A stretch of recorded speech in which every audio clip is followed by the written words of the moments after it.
Hello. Hello, Hello, gamer. everybody. What's up? Welcome to the first episode of our Rime of the Frostmaiden campaign. Woo. We will be streaming every other Wednesday night at 7:30-ish.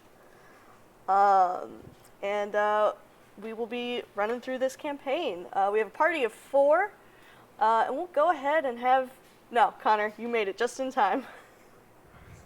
Yeah, Just we're in just time.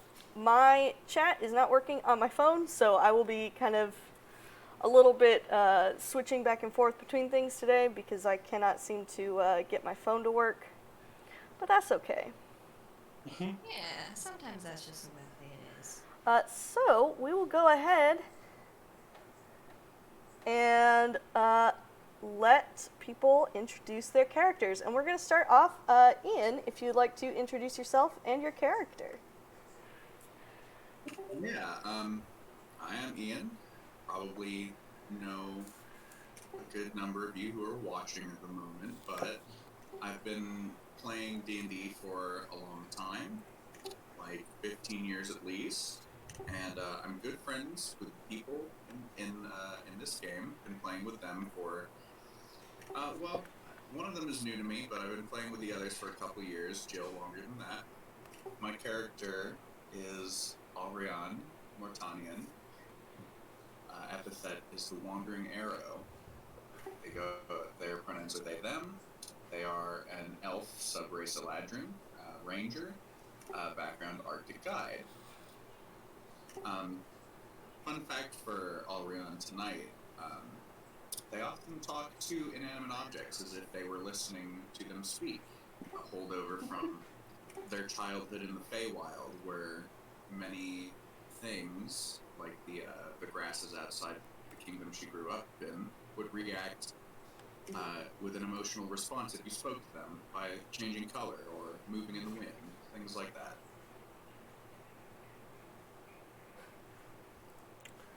All right, thank you, Ian. Next, we are going to move on to Libby. Hi, I'm Libby. Don't really have much to say about myself other than I'm an artist. Day job, I work on. I'm working on season 12 of Archer right now, but otherwise, love playing D&D. I've been playing it for maybe about 4 years now. I don't know. Yeah, it has been 4 years. Yeah. Because you started with me, right? Yes. Yeah. So, my character's name is Alec Vallow. He is a drow, frost-blooded sorcerer. He is a very sweet man that loves rocks. That's really all you need to know about him. Um, a fun fact about him is that he's very good at whistling. Very good. Um, he likes to, when he goes into mines and mines for all sorts of gems and rocks, he likes to whistle to himself and hear the echo. Yeah, that's about it. It's extremely cute. All right. Next up, we're going to have Scout go. Hello, my name is Scout. I am also an artist. I'm a freelance artist. I have been playing D&D for for also 4 years. I literally just said that. Uh, Me and Libby took our first D&D steps together. I am going to be playing Obelisk Wainwright tonight. He is a tiefling paladin. And a fun fact about him is that he has long, luxurious hair and fur on his tail, and he brushes and beard, and he brushes them every night before bed to make sure that he stays nice and shiny and good. He's got that good hair care routine. Precious. Yes, okay. I've figured out what the issue is with the echoing, and it is not solvable very quickly. But Last but certainly not least, AJ. Hi, everyone. I'm AJ. Trying to figure out my microphone situation as well. I will be playing. I guess I've been playing D&D for about 15 years as well, since sometime in middle school. I recently played in a campaign with Jill over the last year. Humblewood campaign's been very good. I've played a couple of one-shots with Scout, and I have never gamed with Libby and Ian, so I'm very excited for that. I'm so excited. And I will be playing Rakkus Prideless. Epithet is Disgraced Protector. I'm a barbarian. Background is I forget what it's actually called, so that's fine. And what am I forgetting? Oh, my fun fact is that Rakkus, first of all, is a big lion boy with a gray. He's got a gray coat with the spots on it. It has a name that I'm not remembering. Scout knows what it is. Blue Merrill. Blue Merrill. Yeah. With a snow white mane and tip of the tail. He fights with an extremely big sword made out of the permafrost layer of the earth. Very cool stuff. And his fun fact, he's a pretty beefy lad. And so he starts off his mornings with a brisk jog and 1,000 push-ups. Oh my god! Oh my god. So I did some math to get there based on the world record for push-ups in a minute. We don't need to get into it. And I think that is it. I'm very excited to play this game. I love Rakkus. We love everybody here in this chat. Yeah. Yeah, we are very excited. I'm Jillian. I'm going to be DMing. I'm very excited to bring these characters into this campaign. A couple of things about our game before we get started. If you have seen any of any gameplay of this part, Aurian's name is not highlight because apostrophes are forbidden, and I didn't realize that, and I'm gonna have to fix the code in between sessions. It's fine. Cursed apostrophes. Don't worry, we got it. We're professionals. We've got this. This is our first stream. We'll fix everything later. Yeah, we're if you working. have seen any content of FROSTMAIDEN, please do not spoil anything for my lovely players in the chat. They do not know necessarily everything that awaits them. But without further ado, I'm Jillian. I'll be DMing this campaign, and we will go ahead and get started. So, Icewind Dale has been trapped in a perpetual winter. Ferocious blizzards make the mountain pass through the spine of the world exceedingly treacherous, and this land has not felt the warmth of the sun in over 2 years. In fact, the sun no longer appears above the mountains, not even in what should be the height of summer. In this frozen tundra, darkness and bitter cold reign as king and queen. Most Dale residents blame Auril the Frost Maiden, the god of winter's wrath. The shimmering aurora that weaves across the sky each night is said to be her doing, a potent spell that keeps the sun at bay. Dale folk live in a scattering of settlements known as 10 towns. The drop-off in caravans coming from the south and travel between settlements in this never-ending winter has left everyone feeling isolated. Although each town has resolved to appease the Frost Maiden with sacrifices of one kind or another, no respite from winter's fury seems forthcoming. For adventurers such as yourselves, 10 Towns is a place to test one's mettle, and, in the spirit of heroes who have come before, leave one's mark on this frigid, blighted land. So, our players begin in the town of Bryn Shander. Bryn Shander is the largest of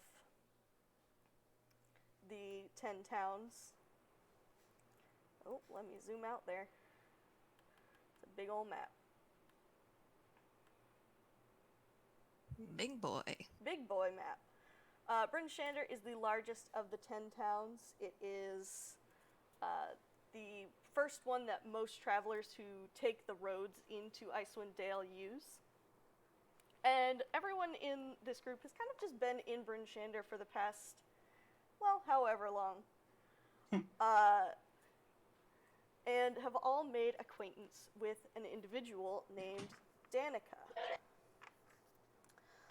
Danica has asked you all to meet her in the market square because she says that she has a new mission for you. So, you all are kind of meandering around the market square. Most of you have maybe crossed paths with each other once or twice before. And you see a bundled up figure walking briskly across the square, who you all recognize as Danica. She approaches you all, kind of waves you all together, and says, well met. I seem to have work for you lot. Really appreciate you all standing around out here in the cold, but why don't you follow me to my residence, and I'll tell you exactly what it is that I have for you. Yes, Mom. Very well. Lead on. And she looks at you all and says, "Oh, my bad. Have you all met each other before?" I am acquainted with everybody. Yes, ma'am. Yeah, I've met everyone here. Does everyone know each other? Alrion shoots a sideways glance towards Rackus and says, yes, we've all met. Oh, she kind of... Rackus just kind of gives like a... She like claps her hands together and says, "Oh, perfect. Well, this will make everything so much more easy then. Follow me. And she leads you to a pretty small little house near the house of the Triad. And takes you inside, and you see on the kind of front table there is a lantern. And she looks at you all and says, "Now, I know you all are fairly familiar with the area, but there is as you know, I've been trying to kind of figure out what's going on with the this eternal winter we seem to find ourselves in. 2 years and it hasn't stopped. So I've heard rumor of these strange little creatures, little elemental spirits. Perhaps you are familiar with them. They are, I'm going to make sure I pronounce this correctly. They're called Chewingas. They are little tiny elemental spirits. And I am hoping that, she kind of picks up the lantern. She says, "I am hoping that with the use of this lantern you can find one of these creatures. They are native to Chult, but many have said that there are a more Arctic variant seems to be living in Icewind Dale, and they have some ability to alter their natural surroundings. This lantern," and she kind of holds it up to you, is a lantern of tracking, and it can help you locate these creatures. You all have done plenty of work for me before, so I know you can handle a quick and easy job such as this.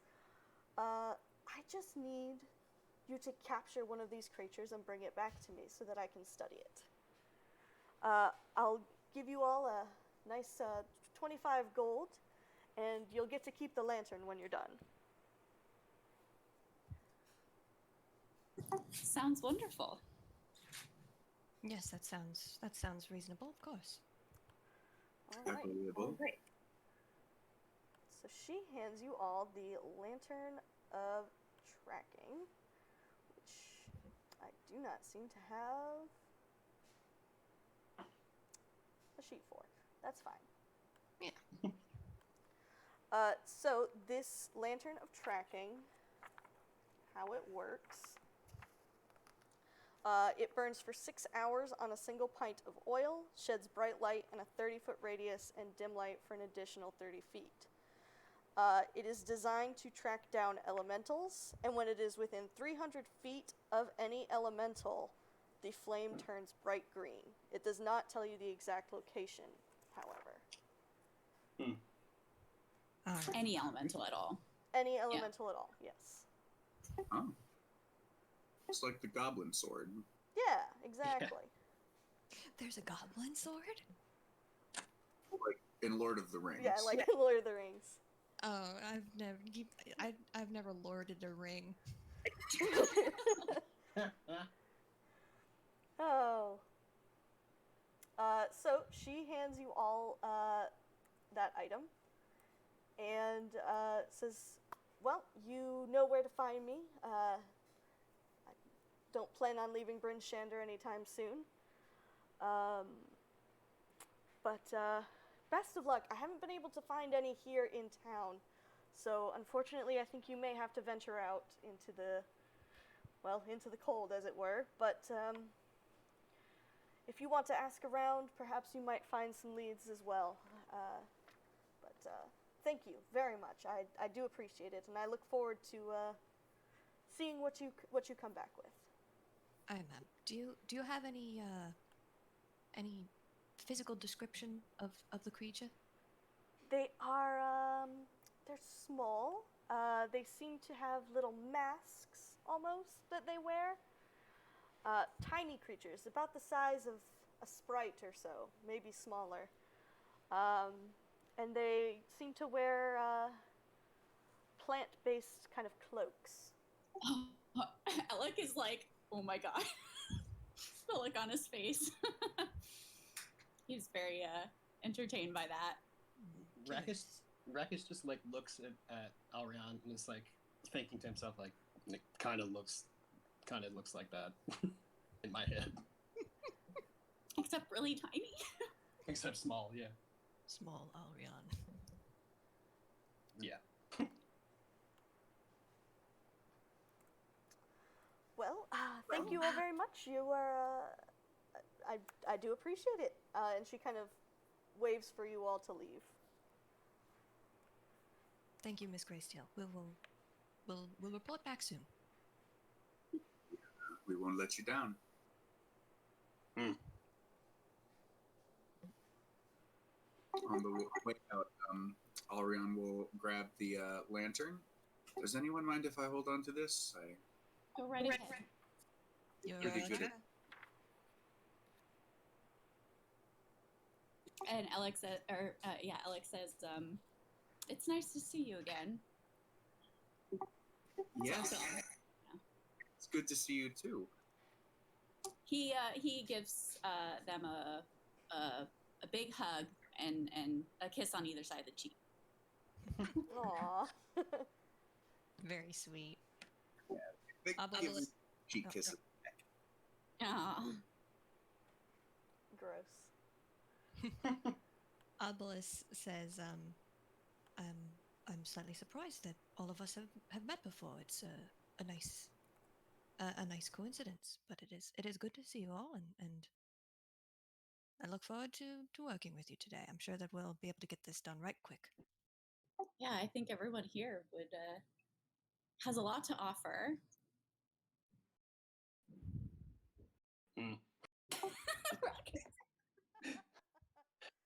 They see Raucous a look.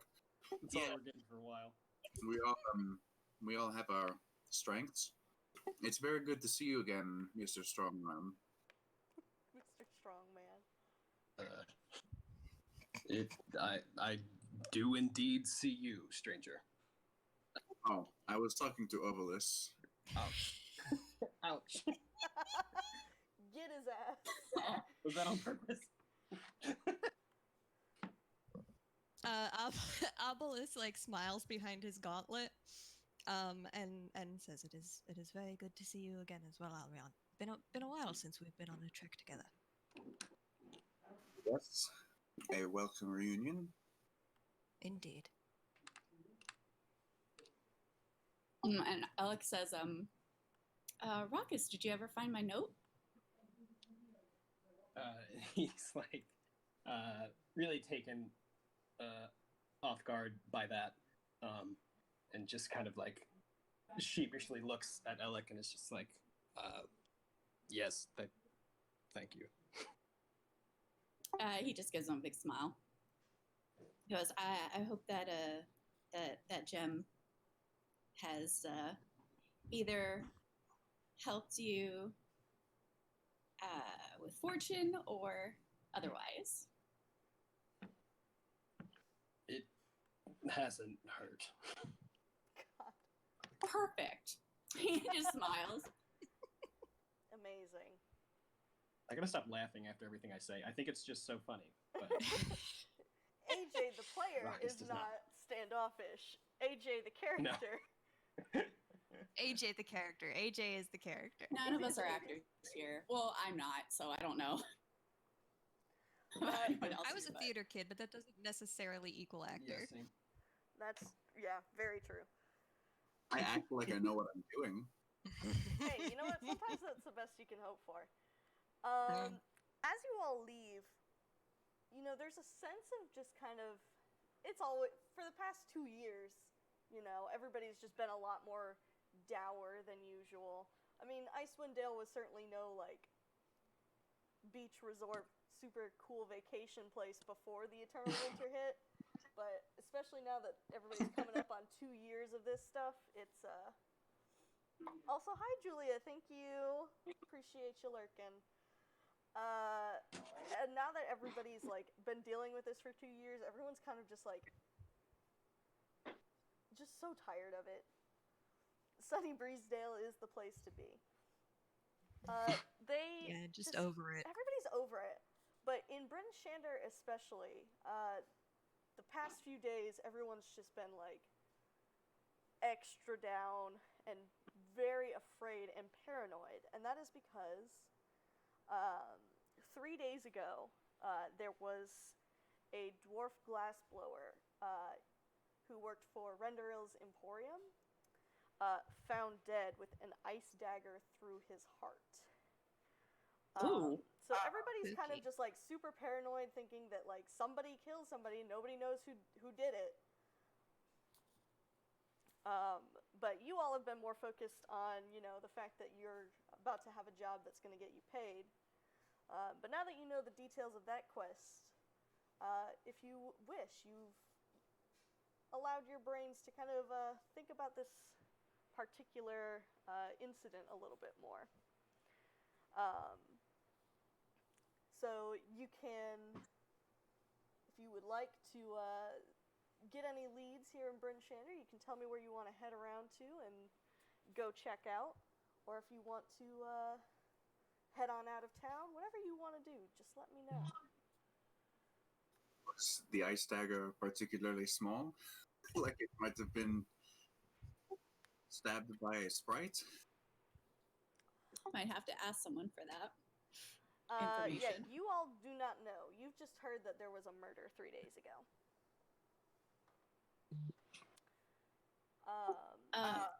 But I believe Ruckus would know somebody who might have their ear to the ground a little bit more. Would I? Yes, your friend Hlyn Trollbane, who's a retired bounty friend hunter. is. Friend, employer, same thing. Mm-hmm. It really is the same thing. Capitalism would have to believe. Nice. Hot takes. Hot takes. True hot takes.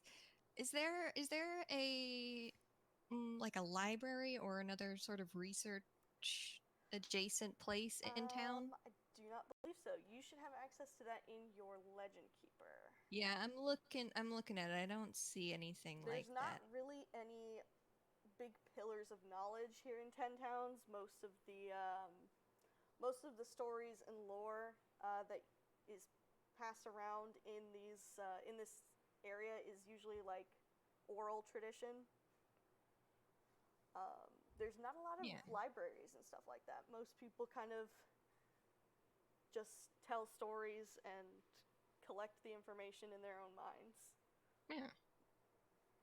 Is there any chance that I, or any of us, I suppose, would have some previous knowledge of this creature that we might be able to glean on through like a some kind of knowledge check?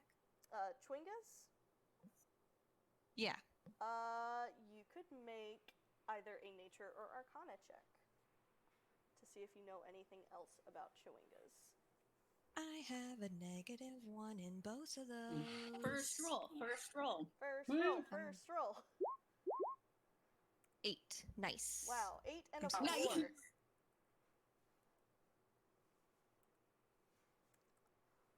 You guys don't really know much about them, huh? Ian, did you say, are they chalupas? Yeah. No, just what they are that not. They are not chalupas. Can you spell that one Can more you time read for me? yeah, can you Oh, drop yeah. can you drop that? Absolutely. Chewinga. Chewinga. So we all copy into our notes. Chewinga.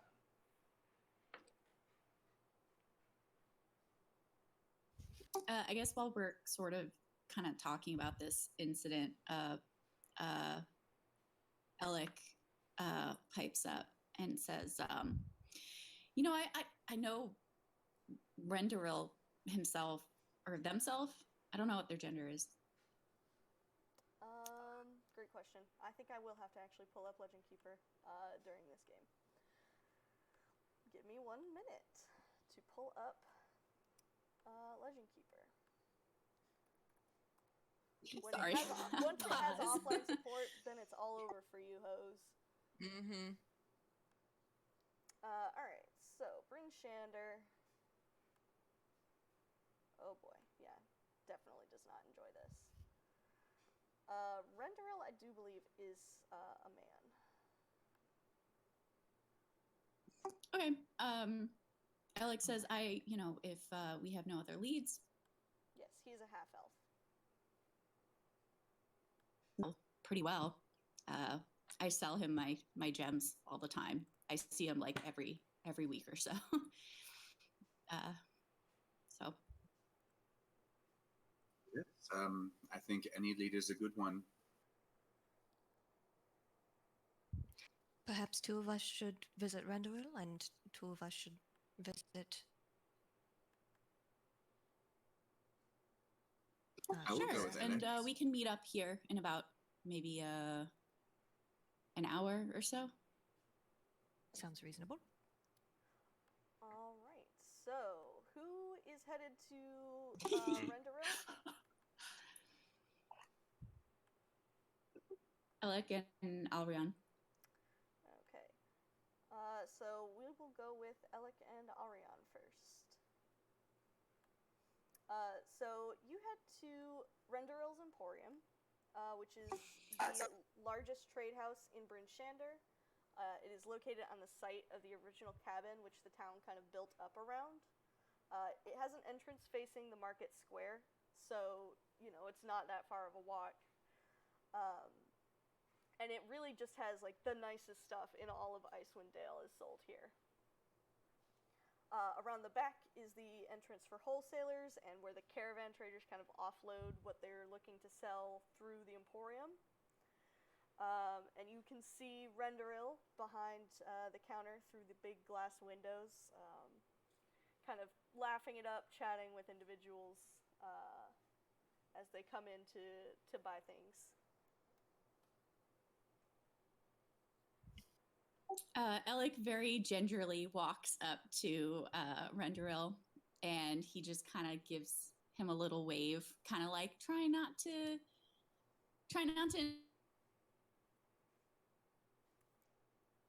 interrupt you, but hello. My good friend, do you have more gems to sell me today? No, actually, I have a job, and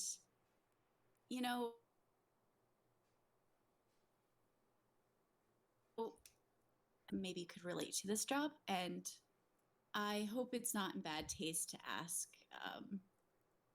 And he kind of talks in a hushed tone. He goes, about your employee who passed the other day. He kind of motions for one of his employees, a young human girl, to kind of take care of the other customers at the counter. And he waves the two of you behind the counter to his office. And he says, what sort of questions do you have about my employee? So we're looking for, hold on, I'm forgetting the name.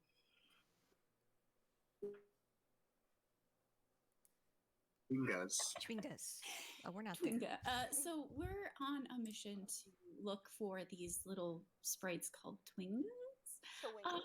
Twingas. I like the idea of Alec just getting it wrong every time. Alec, it is pronounced Chewinga. I'm sorry. I don't mean to be insensitive. And what does that have to do with my employee's death?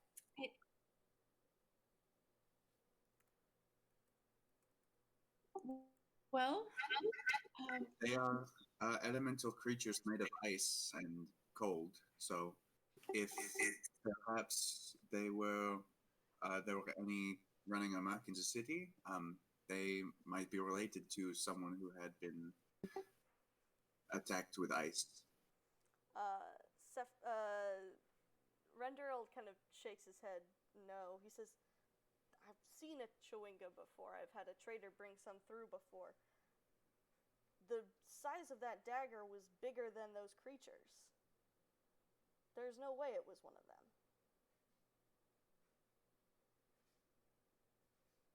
They don't know any magic, do they? I know nothing about these creatures. What, Chewingas? I can't really say that I've had a lot of experience with them. I just had a trader bring some through, selling them as pets or little garden spirits. Could I, is it all right if you give me the name of this individual? He kind of shakes his head. He says, it was many years ago. I don't quite remember. Okay. He says, but I can tell you that I heard from some of the other traders loading off that my employee wasn't the only one to be killed this way. Oh. Apparently, earlier last month, a shipbuilder in Targos and a trapper in East Haven were both killed in a similar manner. I'm sorry, Jill, could you repeat that one more time? A shipbuilder in Targos and a trapper in East Haven.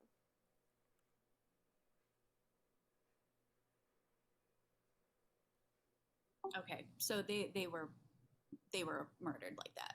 Yes. Okay. Dagger of ice through the heart.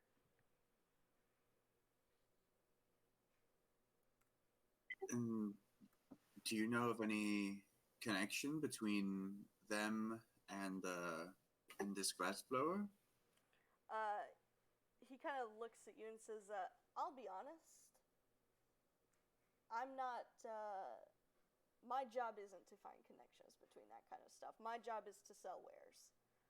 It's tragic that I lost my employee, but I mean, I haven't been trying to find connections between the two of them because he kind of just gestures like, look at the times we're living in. I've got to focus on things I can affect rather than things I can't. Alec just smiles and he nods. He goes, you do you. I wasn't implying that you didn't care. I was just curious, just trying to find out if you did know something. No, I can't say that I do. I'm got more of a brain for numbers rather than connections. Well, we appreciate everything that all the information you've given us so far. So this was helpful. Thank you. He gives you a nod and says, "I look forward to you coming back with some stuff to sell me, Alec." And gives you like a little wink.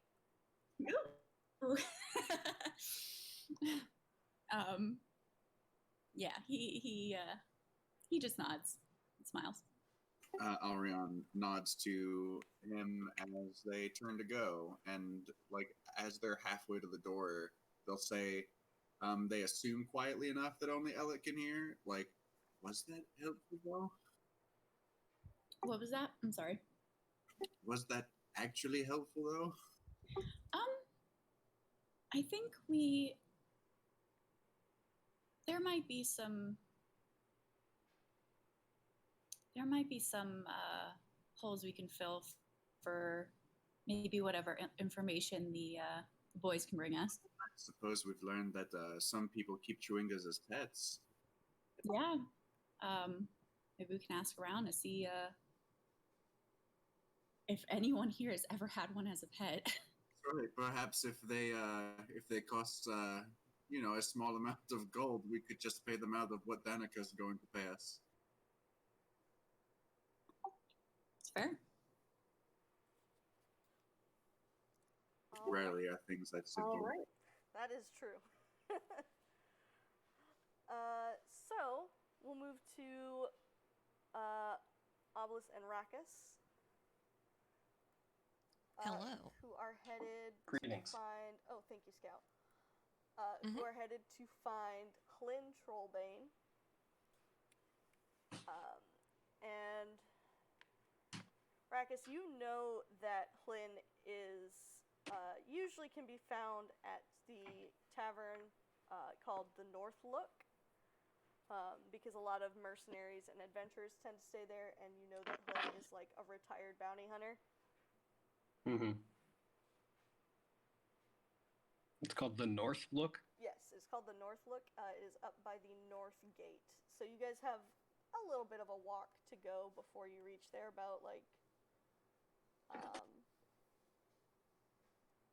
5-10 minutes at least. I imagine Obelisk is trying to have some sort of conversation. Oh, maybe? Obelisk is probably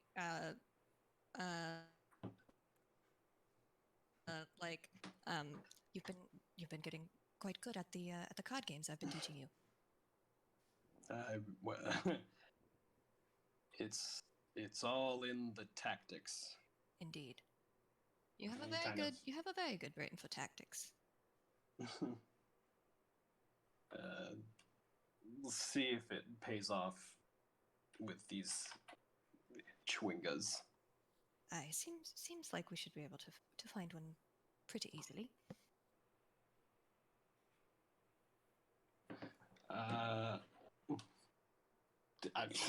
Sure.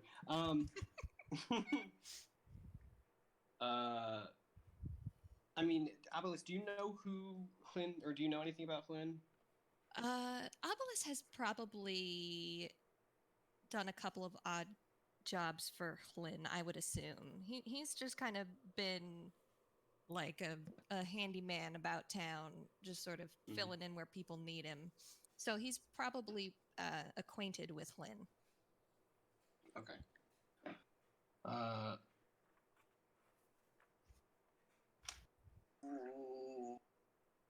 Are you and Hlyn on all right terms, Rakus? I know that the last time you worked together, you sort of ended up coming in and working with Danica instead. Well, after after I was laid up, he decided, or she, right? Yeah, she. Right? She, I believe. She decided that my services were no longer needed by her, and suggested I should help Danica with her druid stuff. It's been much less exciting, I guess. Well, if less exciting keeps you from getting all your bones broken, might be an all right trade-off for at least a little while. I guess so.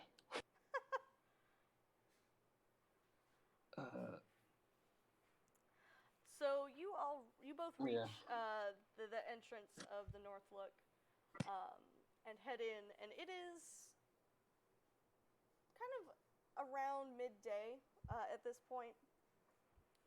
and already the North Look is getting a little rowdy. There's quite a few mercenaries and adventurers throwing back a brew, hanging out, chatting. The familiar face of Scramsax, a human man kind of behind the bar, kind of looks up as you both enter and kind of nods, as pretty well-known adventurers. You guys are he's definitely at least served you once or twice.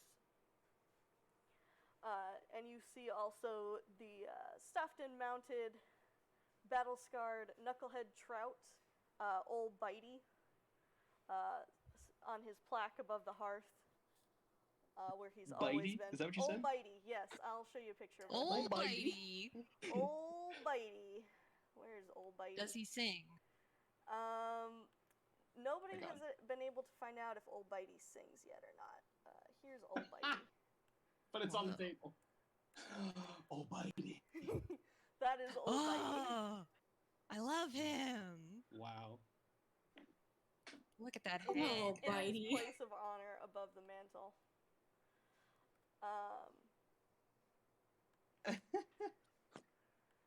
Incredible. Yeah, very good. You also see Hlyn Trollbane kind of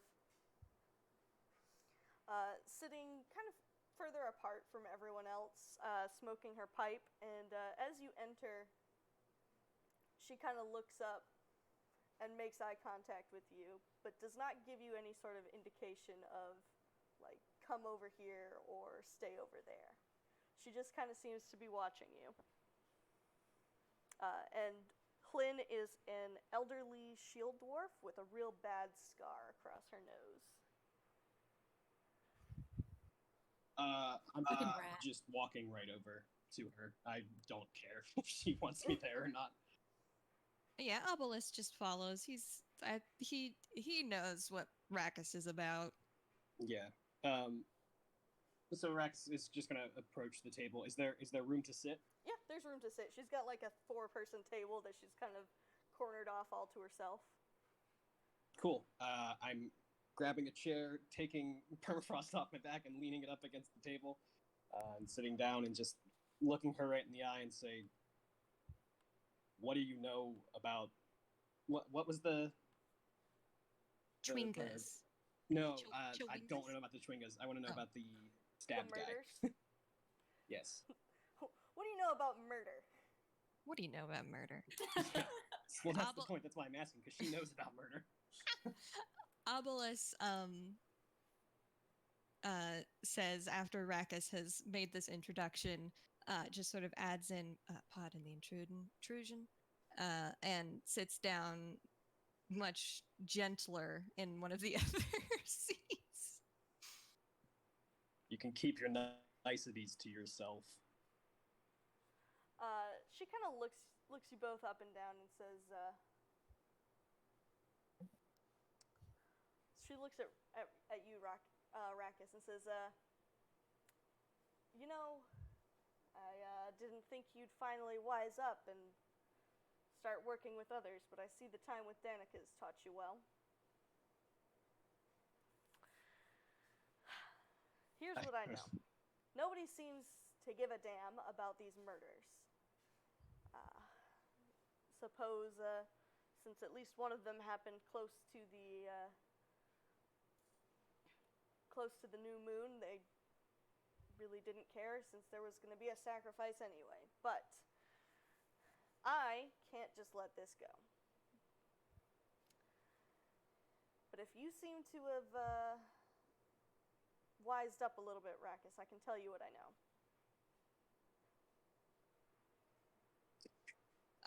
I've been keeping an eye on.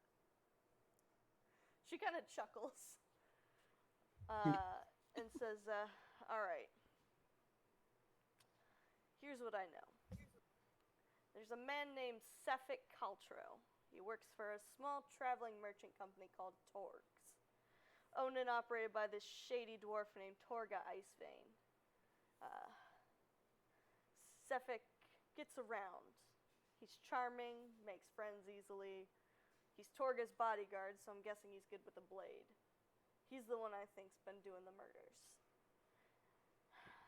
His victims come from the only 3 towns that sacrifice people to the Frostmaiden on the new moon. That's, clearly, Bryn Shander is one of those, even though the murder happened about 3 days ago and we're not due for another sacrifice for a few weeks. Or a few 10 days. Hi, Kim. Maybe the victims found a way to keep their names out of the drawings, and Sefik found out they were cheating, so he killed them. Maybe he's doing the Frostmaiden's work. I can't say for sure. I followed Torgs for 10 days. It moved from town to town. Quite a devious little enterprise, but that's not the concern here. What struck me was how comfortable Sefik Caltro looked in this weather. No coat, no scarf, no gloves. It's like the cold couldn't touch him. And she looks at you both and says, I'll pay you 100 gold pieces to apprehend him. Ascertain his guilt and deal with him, preferably without involving the authorities. When the job is done, you can come back here and collect your money. Where could we find him? Well, I don't know where Torg's caravan is at the moment, but I'm sure if you ask around, you might be able to find out where they were last. Well, first of all, when she talks about Sefik not wearing a coat or gloves or anything, it should be noted, and I can't believe I forgot to make this point. Rakus does not wear shirts, ever. But he's also a lion. Sefik is a man. He is a lion. Sure, no, I just felt like I fur. forgot to point it out in my introduction, so I just wanted to make sure everyone knew. Yes, everyone, big important information. Yeah. Rakus does not wear clothes. Shirts. No he shirts. wears clothes. He wears pants. In my character sheet, I wrote armor is for chumps. Armor is for chumps. Yeah. So it's me. I'm the chump.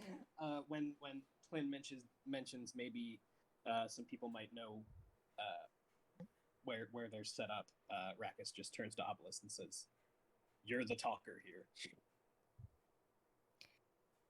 Well, we're asking around about the Chwingos anyway, so I suppose that we could ask around about this fella. Certainly, it would be good to get a murderer off the streets. And you say Chwingas, and there's kind of like a look of like the what? Oh, oh right, the Rakus's Chwingas. I think Obelisk sort of takes this cue and side-eyes Rakus and then side-eyes Hlyn, and says, "And you don't happen to know anything about where we might be able to find some Chwingas, do you?" Chwingas. Little elemental creatures. She kind of thinks for a moment and says, based on what I know of them, they probably wouldn't want to be in a town as big as Bryn Shander. I imagine you'd probably want to try one of the more rural towns in 10 towns.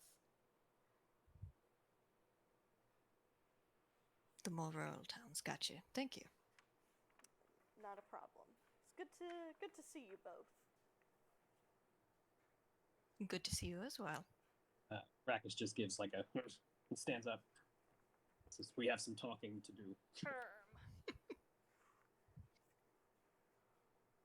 All right. Obelisk gives a polite nod and follows Rakus out.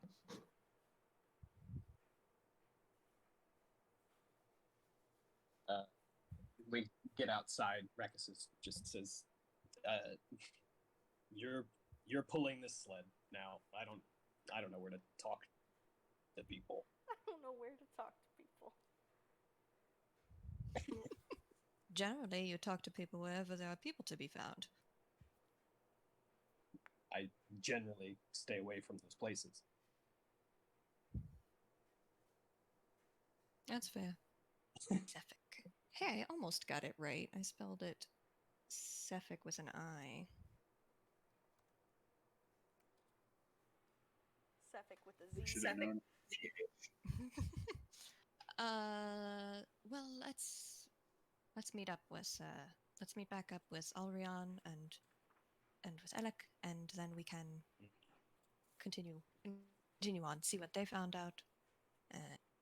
Maybe I want to take care of the project for Danica first, I think.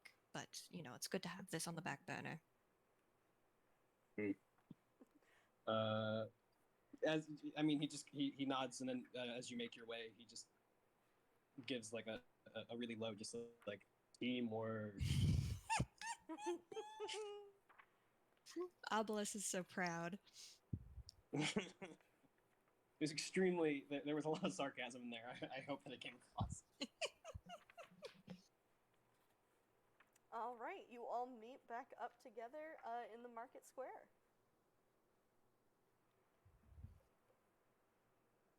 Hail, Alrion. Alec. I want them to Alec and Alrion to have like ice cream or something while sitting in the square. Cold, do you have? Well, I mean, Alec wouldn't mind. Okay, fine. I don't think there's ice cream, but there would probably be like hot chocolates. Yeah. Okay. Yeah. Alec would eat ice cream, obviously, for obvious reasons. Right, but I'm saying I don't think in 10 towns they would sell ice cream. That would be really funny. Alec would be their only customer, so. Yeah. And maybe the Suffolk dude. Yeah, there you go. Waits for a fresh snow and collects it to make snow cream. Yeah, exactly. Snow cream. Ew. Okay. Hey, snow Why cream is that is so good. much worse than ice? No, I know, but why is it so collecting much it. worse than saying ice cream? Yeah, it weirdly sounds dirty in a weird way. Yeah. That's fair. Not like sexual, just like Not like dirty, sexual. you know? Not the sexy kind of dirty. No, just like dirty. Yeah. Can't get anyone confused now. Okay, so they're probably sitting, having, chatting and having hot chocolate, having a good time. And then when Alex sees them approaching, he gives them a big wave. Obelisk gives a smaller but still friendly wave back. Right, So what'd you find right, out? yeah. Nah, it's fair. You two He look very says, so cozy. what'd you find out? We found out that there's a bloke named Suffolk Cultro, who is the suspected, at least Hill suspects him to be the murderer of this most recent person here in Brinchanda, and then also the other two deaths in Targos and in East Haven, and wants us to maybe apprehend him, bring him in. He seems to be impervious to the cold, and doesn't dress for the cold weather. Kind of similar to you, Alec.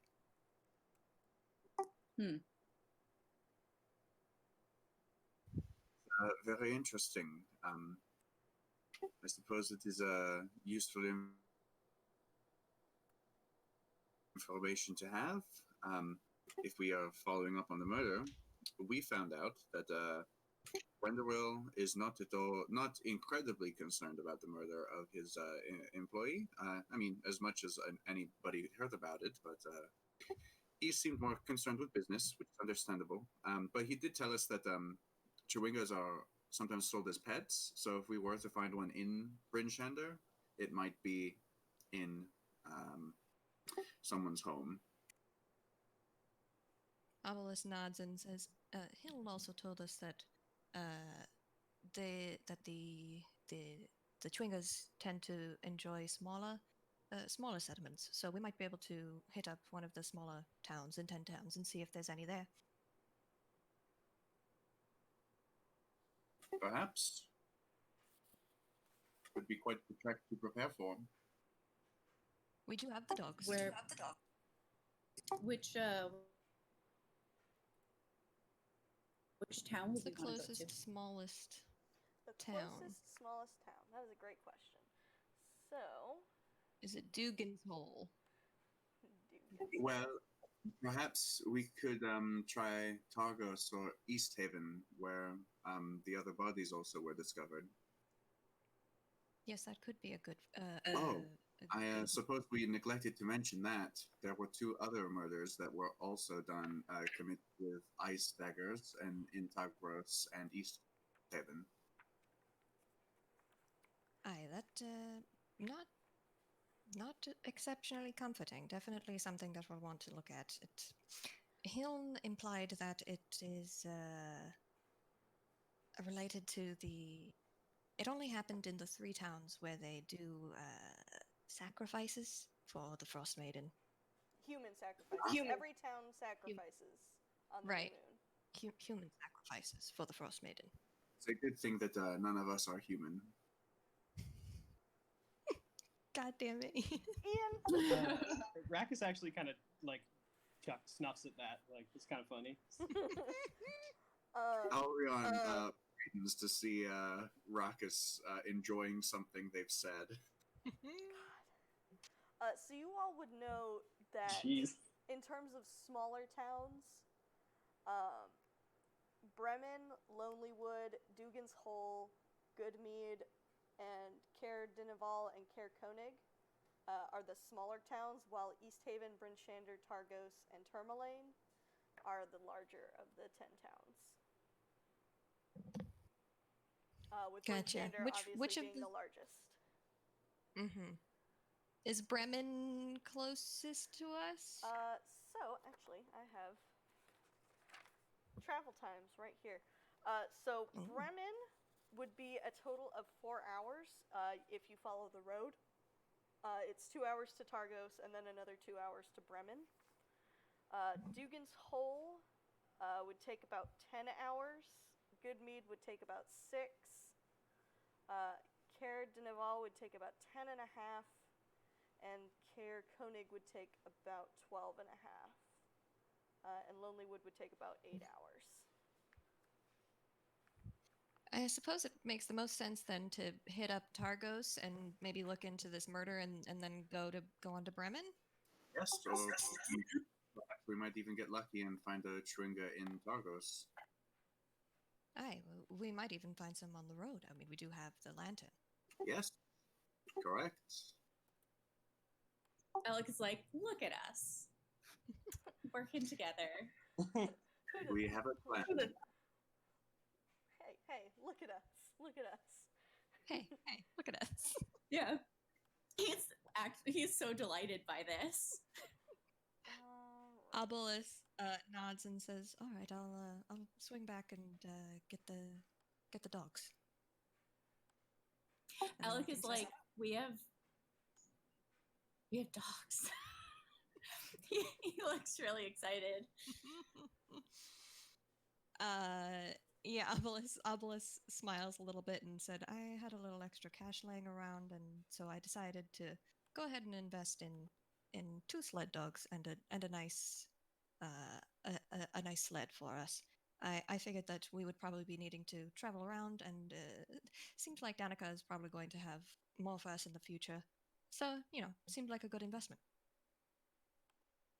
And you can never go wrong with a companion like a dog.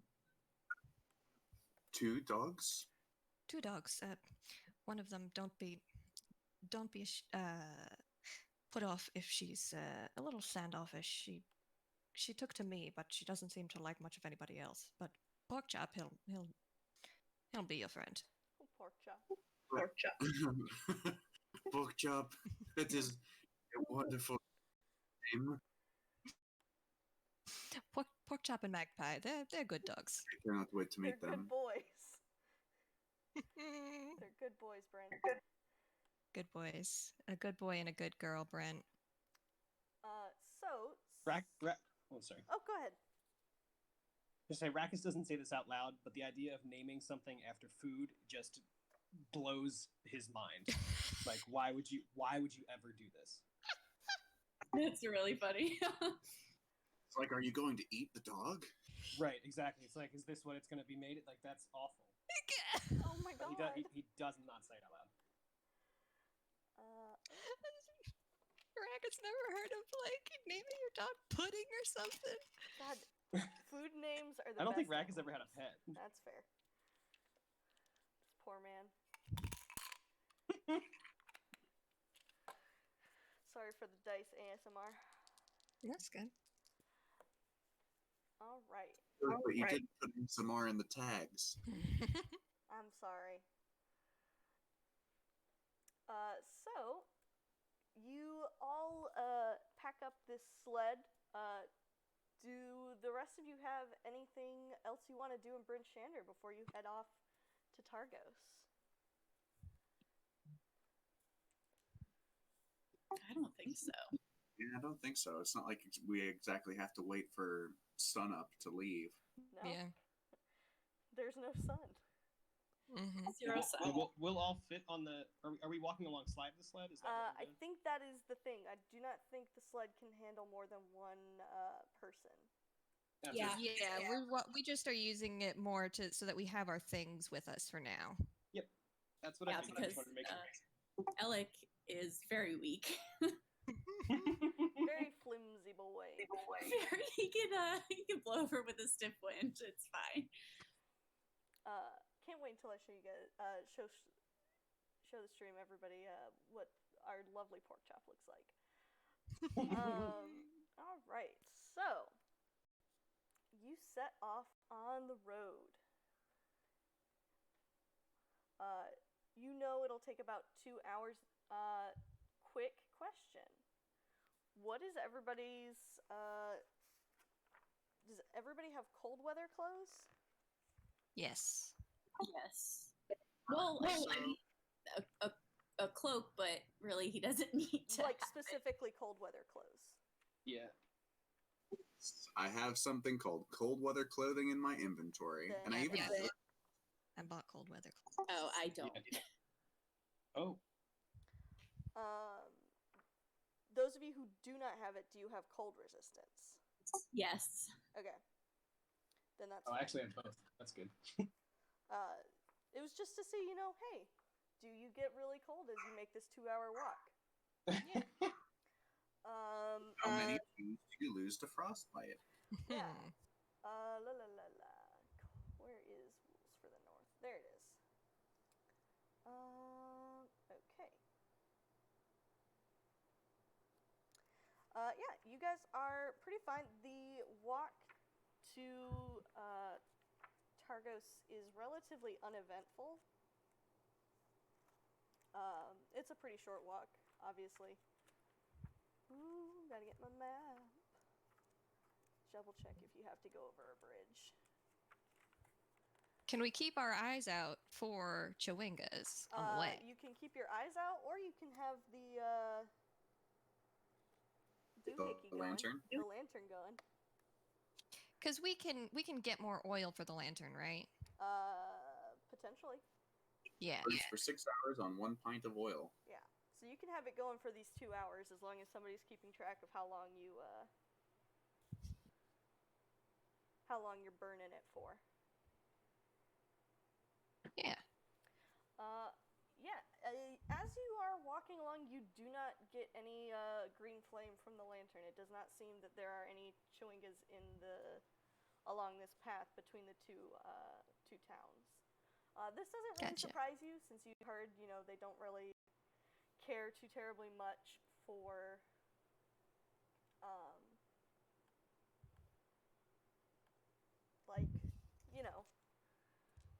big towns, so a pretty popularly traveled road.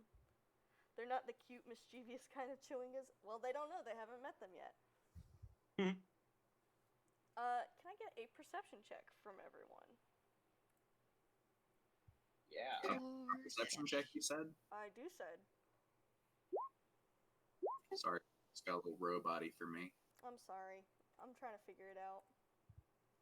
Yeah. I'm struggling. I have to have several tabs open. I just need to boost up my computer. Damn. There we go, Alrion. Alrion, you do see, as you kind of are all traveling along, you see a fox off in the distance. Ooh. But otherwise, you don't really notice anything else on this 2-hour travel. Is it a cute fox? Yeah, I'd say it's pretty cute. Nice. Nice. Which is an excellent precursor to my question: do I hunt foxes? Maybe. I don't know. Do you? Probably. Hunt plenty of stuff. I mean, are you trying to hunt this fox? Is that your plan? Yeah, sure. I'll see if I can sneak and take a shot at it. Okay, make a stealth roll first. Porkchop sees the fox too and gets distracted, and Magpie has to like get him back on track. Porkchop does not see the fox. It was a DC 20. Oh, it doesn't? Nope. Oh. Alright, Porkchop doesn't see the fox. Alright, the fox does not seem to notice you. Alrion, if you would like to go ahead and fire off a shot. I'll take a shot. Okay. Jesus. If you didn't hunt foxes, you do now. Yeah. Go ahead and deal damage for me, please. I'll make a nice little scarf.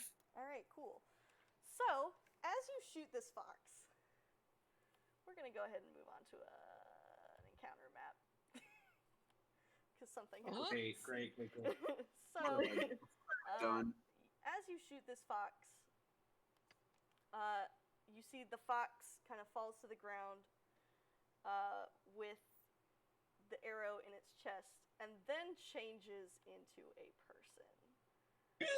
Oh. So Do you we'll hunt people? go ahead and roll for initiative. I guess now, AJ. Remember to click on your token before you roll initiative. Yeah. Thank you. So that is 2 of 10. So I think I actually make an advantage. I'm sorry if I get someone killed by shooting this fox. That would be so unfortunate. It would be unfortunate. That The dogs can just vibe, right? As Or should I roll initiative for the dogs? Roll initiative for the dogs, actually. Roll them for one initiative. They'll act on the same turn, but you can tell them not to aggro. Okay. I'll Just have more hit points than Alec. Hello. All right, the dog's got a 16. The dog's got a 16. We'll put it under Porkchop's name. And let me move my book. And roll initiative for enemy. When Albion sees the fox transform into someone, they kind of like jerk their hand over their mouth and like gasp, like horrified that they've just shot someone. Yeah, that is unfortunate. Aw. Let's see. Advantage toggle. Whisper toggle. There we go. All right. Oh, don't fail me now. Okay. So, Rackus, you are up first. Cool. It just turned into a person, and what? What does this person look like? This person looks like. Here, I'll send a picture. Cool. Player handouts, creature and monster handouts.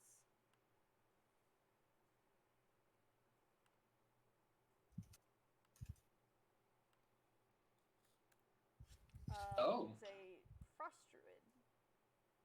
And she looks angry that she has been shot and injured.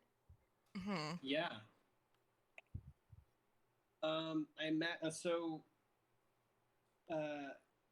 I guess I'm gonna. Actually, let me ask you, Jill. So I'm imagining that I probably have, at one point or another, because I've spent a lot of time just like wandering outside the towns. come across a frost druid, and like Certainly. generally what is their like demeanor? They worship the Frost Maiden.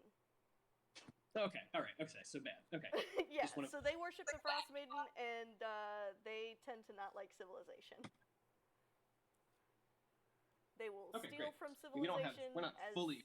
as animals, but typically Frost Druids tend to worship the Frost Maiden and do not care all too much for civilized folk. Okay, cool. Then I am going to kind of shoot Ariana look, just like a what the fuck, and then begin bounding my way toward the frost druid. Okay. Pulling out my longsword or my big old. I mean, I guess it's technically a longsword. Pulling out permafrost. All right. There we go. And entering a rage. Okay. Pretend you love the Frost. Kelly, you are not allowed to suggest my players do 5D chess. All right. 3, 4, 5. Yeah, I'm gonna just run. Yep. Okay. Right up to him and swing two-handedly. All right. Unfortunately, an 11 is not going to do it for you. Ooh. All right, that's all my actions then. All right. Don't you have advantage when No, you? Okay. that's a later level feature. You can get. Okay, gotcha. Level 2. Yeah, level 2. Y'all are still level 1 babies. Alec, you are up. All right, he's going to. Oh, he does not. He does not like worshippers of the Frost Maiden. I mean, no one does, but like really, oof. So he's going to come around this side, and he is going to, just so he doesn't hit Rakus, and he's gonna do Ice Barrage. So I'll just click, or do I? Yeah, I just click it, right? I think. Yes, you should. To roll. Damn. 7 is not Right. going to do it. Damn. I have a +5 for that too. All right. Anything else? Good, great. That's all I can do. Level 1, baby. Level 1, baby. All right, Obelisk, you can give your dogs a command on their turn as a free action. As long as it's not to attack. Like, if you want to tell them to move away, you can tell them to do that. Yeah, I think he probably has like cool commands and hand gestures that he's taught them, knowing Obelisk. Okay. So he just like pork chop is first of all, pork chop's going and Obelisk says hush pork chop, and then Shush, and my then boy. and then says like away, and tells them to use their movement to go over here and sit quietly behind some cover. Okay. So if you want them to move quietly, then they can move 40 feet, and then they can either hide or they can dash. They'll move 40 feet and hide. Okay. You want me to move them, or should you? I'll move them. You roll stealth for each of them. Gotcha. Love you, babe. That's for pork chop. Oh, pork chop, still howling. Pork chop. Arr! Awoo, Awoo. Ooh, and that is for Magpie. Magpie is It's fucking. very fitting. Magpie is invisible. Magpie says, Magpie. no, I do. No awoo. All right. Alrion.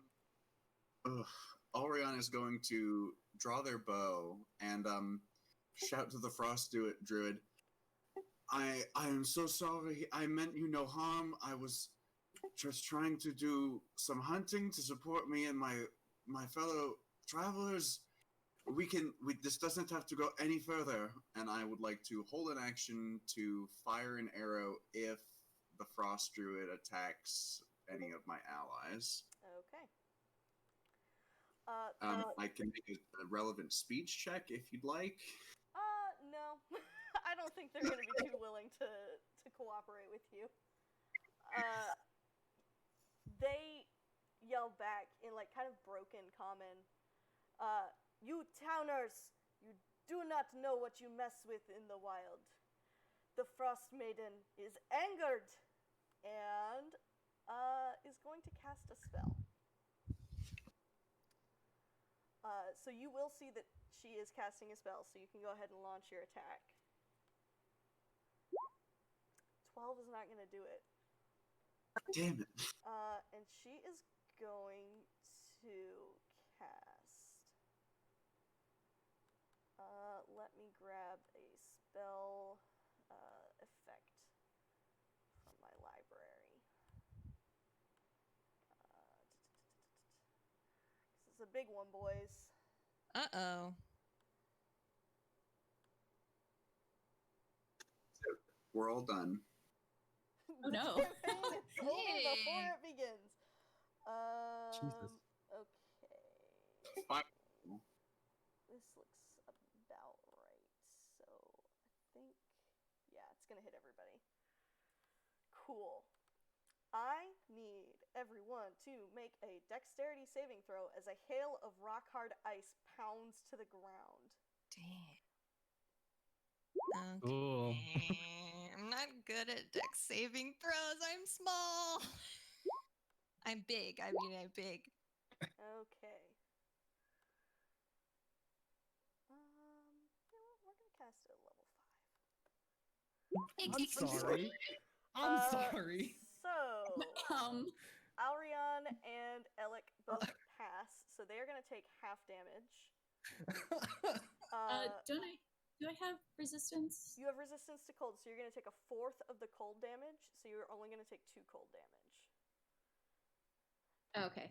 But you will take half of the bludgeoning, so you will take, that's 17, you will take 8 bludgeoning.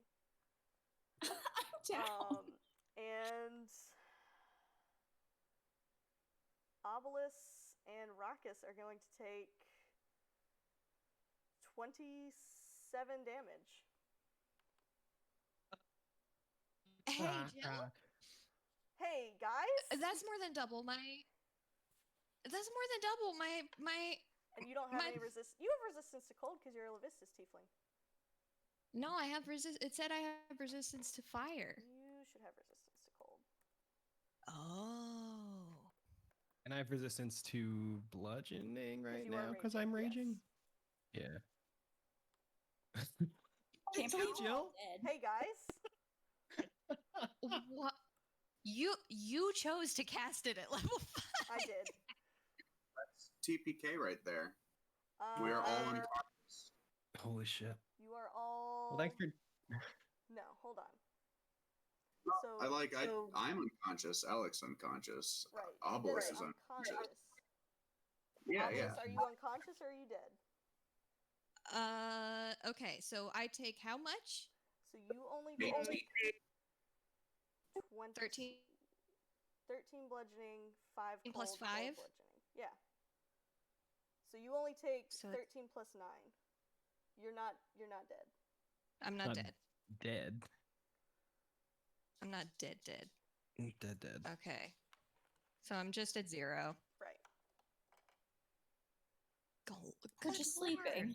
You're just sleeping. Rackus, what about you? I thought I had resistance to cold, but I guess not.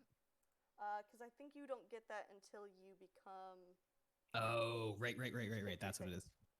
My wind You do have resistance to the bludgeoning, so you're only going to take 8. Okay, so half... 18. Yeah, so that's still 18. So still not great. So you're still I'm down. unconscious. Yes. Okay. After casting the spell, you guys can't see this because you're all unconscious. The druid runs away. Scout, really quickly, I would like you to roll an intelligence check for both your dogs. Okay.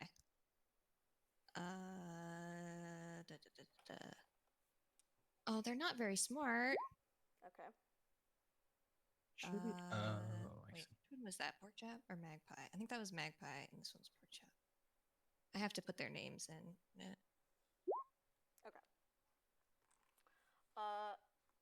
So I'm gonna get each of you to roll me. Just go ahead and everybody roll me a death Whoops. save right now. Sorry about the initiative. Oh, Alrion! Boom. Oh shit. We were supposed to do these hidden, huh? Oh shit, that's right. Death saves are supposed to be hidden. Wait, do we just press on death save? You Yeah. press. Okay. You make sure Whisper is selected first, and then you press death save. Yeah, that's my bad. Where's Whisper? Where is death You save? should have it. What's at the wrong with me? Or 2 GM. Got even? it, got it. Yeah, Whisper 2 GM. 2 GM. Okay. At the top above inspiration, Libby. It should be set Below up your in name. your. Oh, okay. I've never had to use that button before, so. Same. It's my favorite button. Is Okay. Okay, there we go. All right.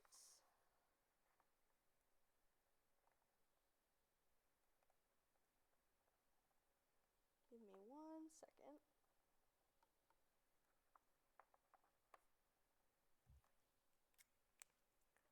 Okay. And can I get everybody to roll me a second one? Whispered this time. Secretly.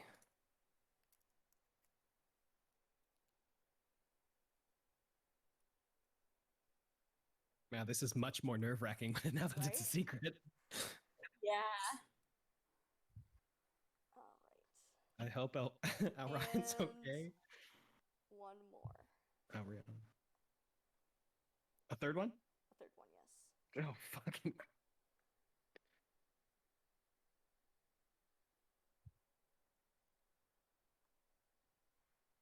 Okay, hang tight for 1 second.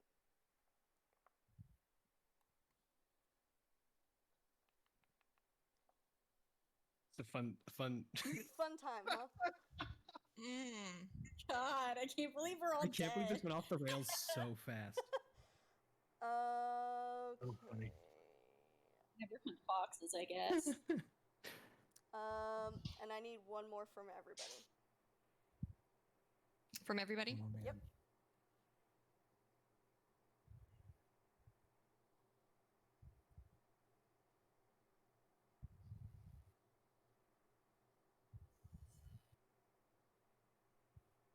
Oh, I still need one from Alrion.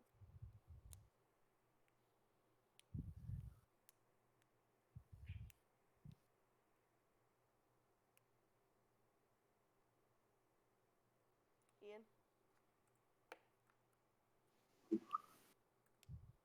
Uh-oh. Ian. Ian dead? What? Did Ian die? Killed Ian. Ian IRL You died in the died. game, you died in real life! Mm. Okay. So, after about an hour or so, Jesus.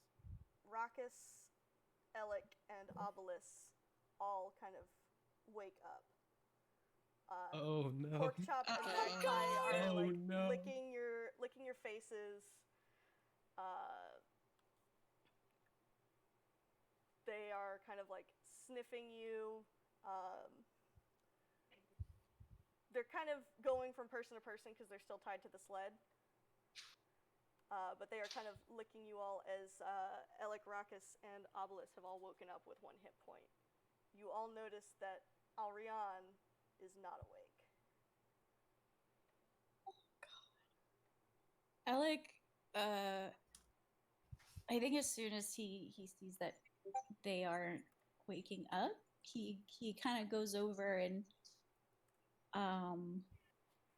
isn't freaking out just yet. He's sort of patting their face and is trying to kind of rouse them.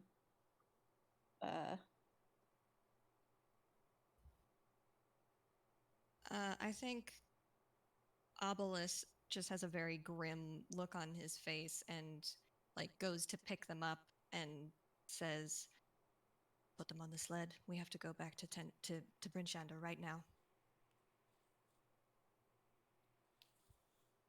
Yeah. Oof. Woof. Yeah, Rackus starts walking back to, All right. to the town. Um, It Fucking is cheese. 9 o'clock. I'm gonna say we're gonna take a real quick bio break for everyone, and we will come back in Bryn Shander. All right. Oh my god. Refresh Great. your beverages. I will be back at my computer in a few minutes, but we'll be back in 3 to 5 minutes, everybody. See you soon. All righty. Bye.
party heads back to the big old town of Bryn Shander. You only had made it about an hour outside of town, so it doesn't take you too terribly long to get back.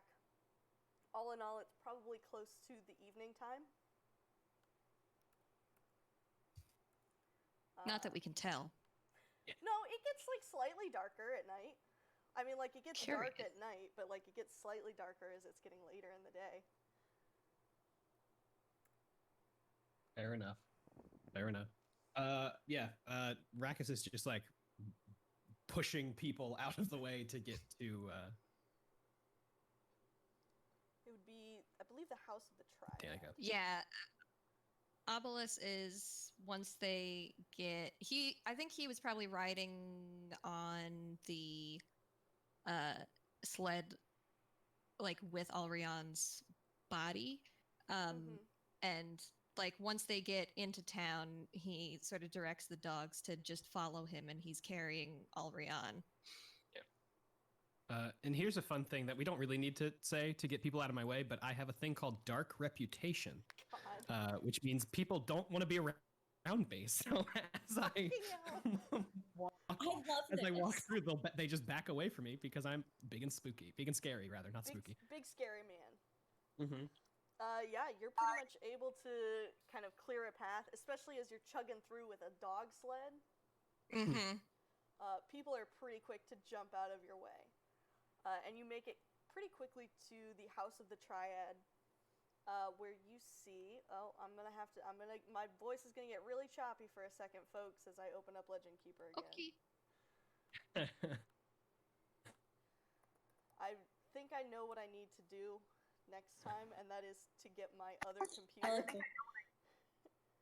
and have two computers going at the same time. Real.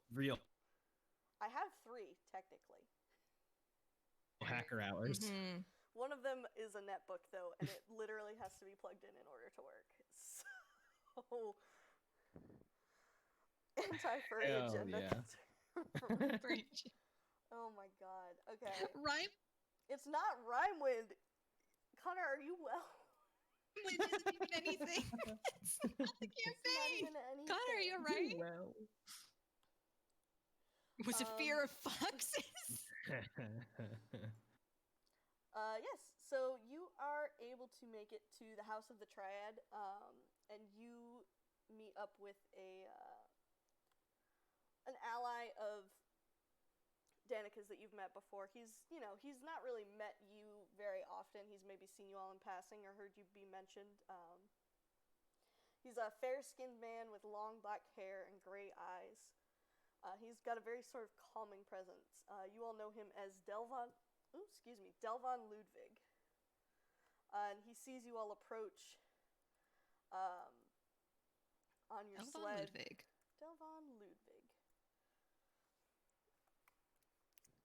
Jimmy Buffett is the mayor. I'll write his name down so I can remember to give you access to his sheet. He looks at you all and he says, "Oh, you all look terribly injured. Please, come in. Let me help you."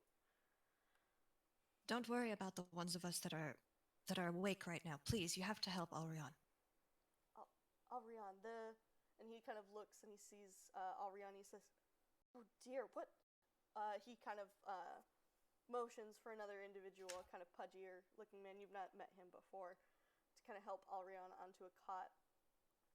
He says, as he's kind of like preparing to cast the spell, grabbing the diamond that he needs, he says, "What happened to them?" What was that? You broke up. Oh, as he's kind of like grabbing the diamond, preparing to cast the spell, he kind of looks at you all and he says, "What happened to them? What happened to you all?" We were on our way to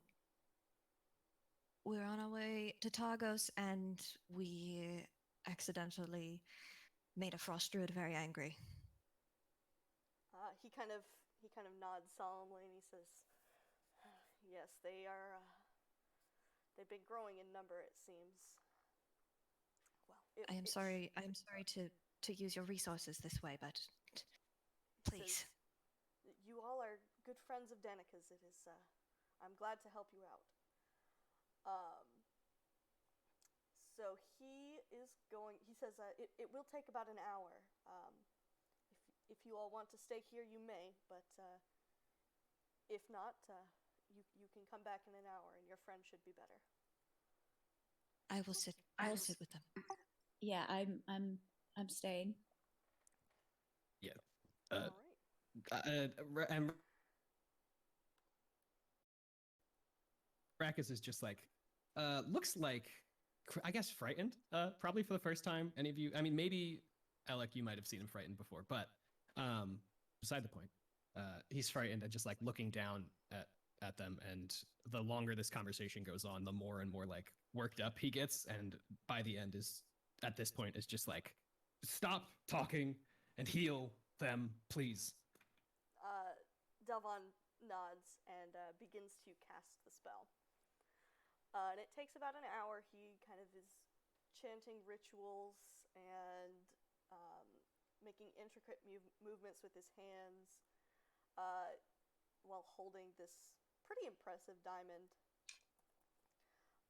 And at the end of an hour, you watch as the diamond kind of shatters in his hands and almost like looks like stardust and kind of falls across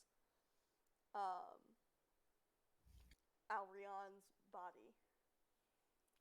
And Alrion, for the past couple hours, you've been in sort of a weird place. Kind of a gray sea, sort of adrift. How do you feel when you're here?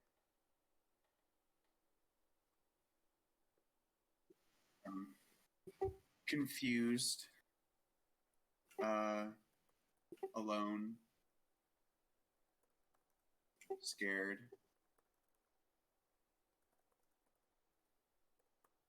Can I speak? I believe you can, yeah. Hello? Where am I? Alec?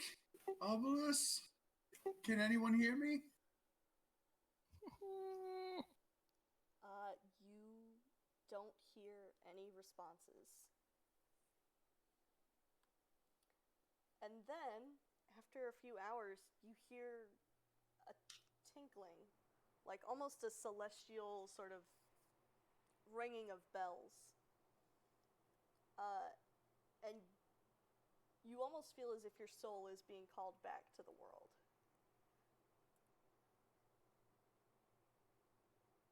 Do you go?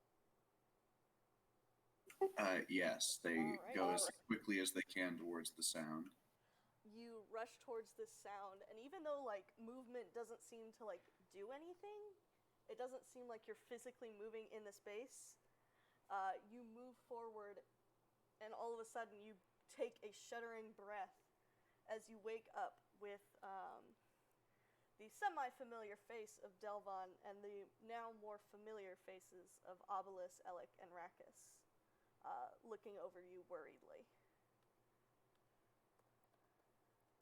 And when Obelus sees them open their eyes, he just kind of, he's got like one of their hands in his two big hands, and he just like puts his forehead against his hands clasping theirs and just lets out a sigh of relief. Yeah. They gasp for breath and they jerk up, holding. They reach their other hand to hold Obelus's, and they look to Raucus, Obelus, Alec, and they say, "I'm so sorry. I didn't know that would happen." You couldn't have known. Rakus just like huffs and leaves. Rakus. Buddy. Alec, he just wraps his arms around Alrion, and he goes, he whispers to them in Elvish, saying, I'm so glad you're back. Yeah, they just sob. They continue holding Obelis's hand and sob into Alec. Oh. Obelisk looks like he's seen a ghost. Oh. Almost because he kind of is looking at a ghost. Kind of is, yeah. Mhm.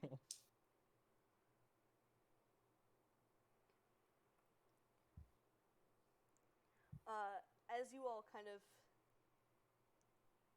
reunite with Alrion, Delvon looks at you all and says, now, they will be kind of a little bit weaker, you know, it takes a lot to come back from the dead. I would suggest perhaps taking it easy for a few days before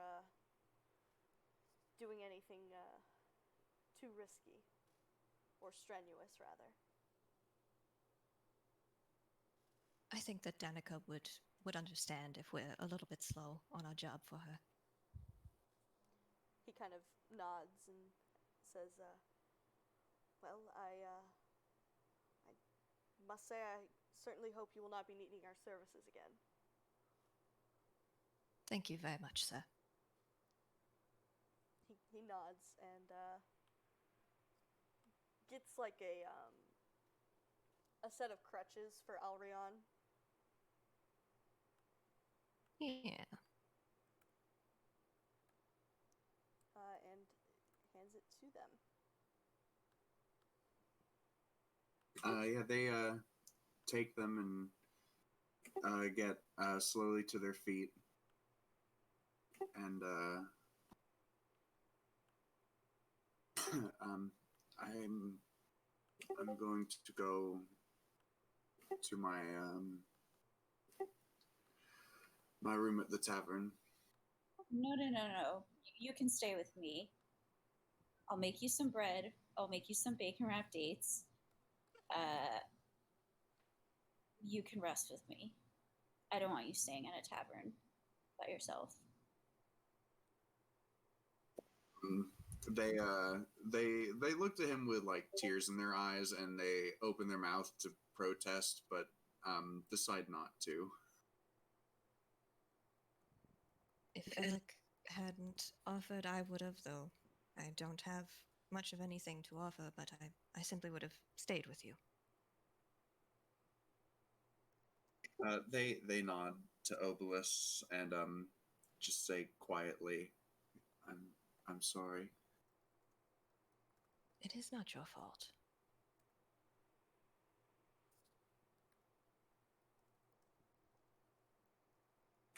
They nod absentmindedly, almost as if they didn't hear that.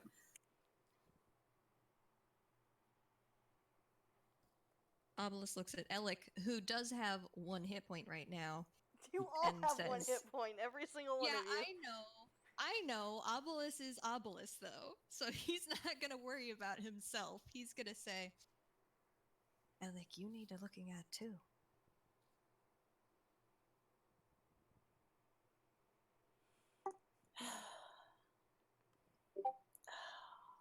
Felt like this in a long time.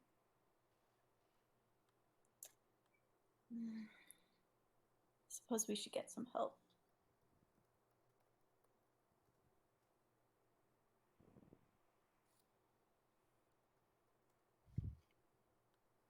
I mean, it's also the evening. You could just go to bed. Yeah, true. Yeah. Alec says, I'll be okay.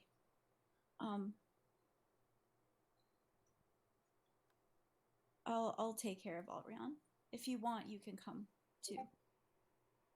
My place is very very small, but it's cozy. We'll at least walk you there. Okay. And Porkchop kind of favors Alrion a lot and sort of leans heavily on them for the whole walk, like he's trying to help. Magpie continues to be standoffish, but that's just Magpie. Magpie's still good. Magpie's still a good girl. She's a good girl. She keeps like every once in a while she nudges Obelis's leg or like licks his fingers a little bit because she's worried about him.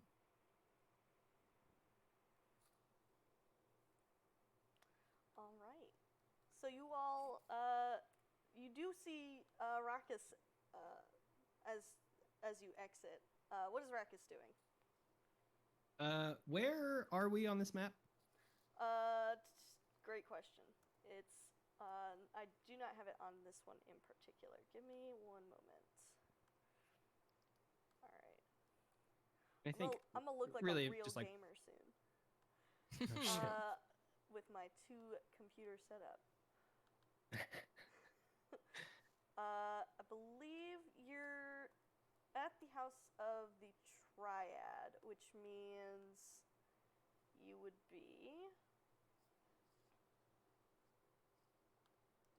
Let me get the Bryn Shander map pulled up. Sorry and The thank you. Super one. Oh, no problem. No problem. House of the Triad is like closer to like this kind of area.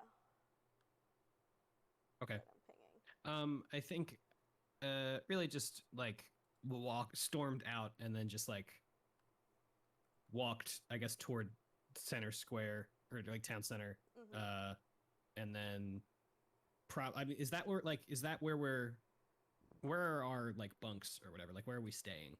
That depends. Those of you who are staying at the North Look would be staying up by the North Gate. Those of you who have a house could have it really anywhere you want.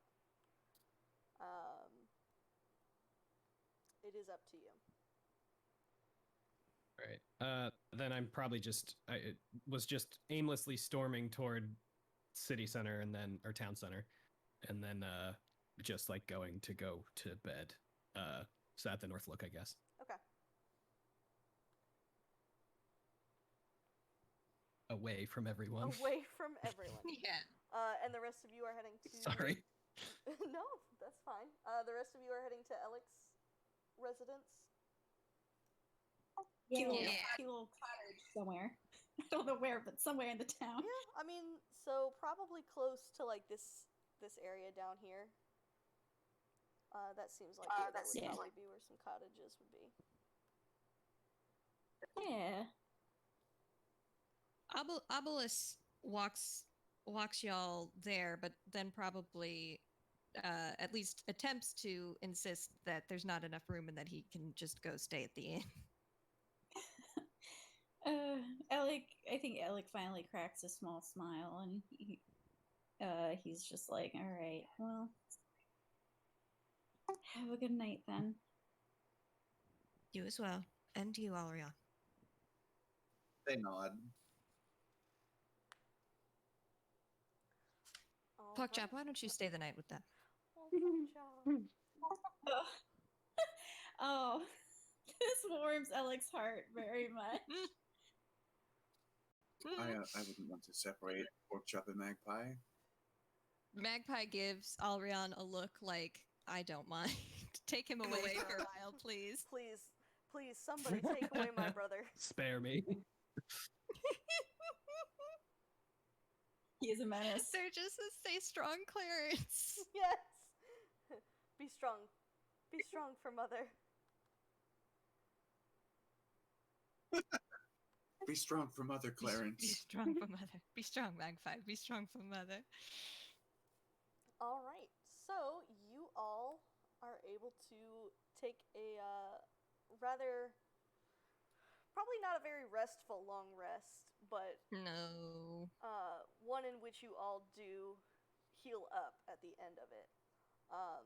And Alrion, your being revived penalty is reduced to 3. Cool.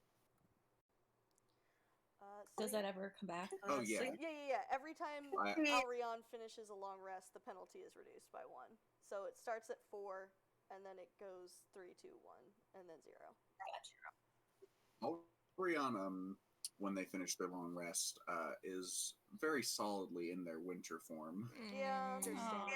Yeah.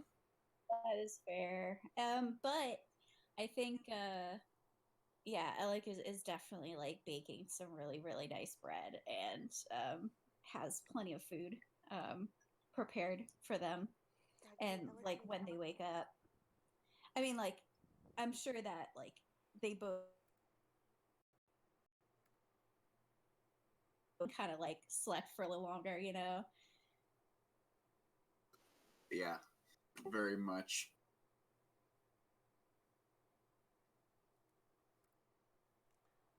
What about Obelisk and Rackus?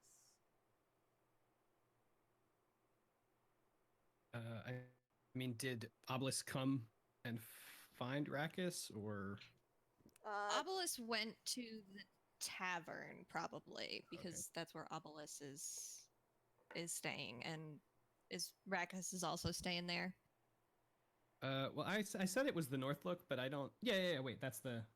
The North Look is the tavern, right? Yeah. In my notes, I wrote it as 2 words. It I is was a confusing tavern myself. and inn, yes. Yeah. Yes, so that is where Rackus is staying as well. So probably when Obelisk gets there with Magpie, he asks the innkeep if Rackus has already like checked in for the evening. However, will you tell them what Rackus looks like?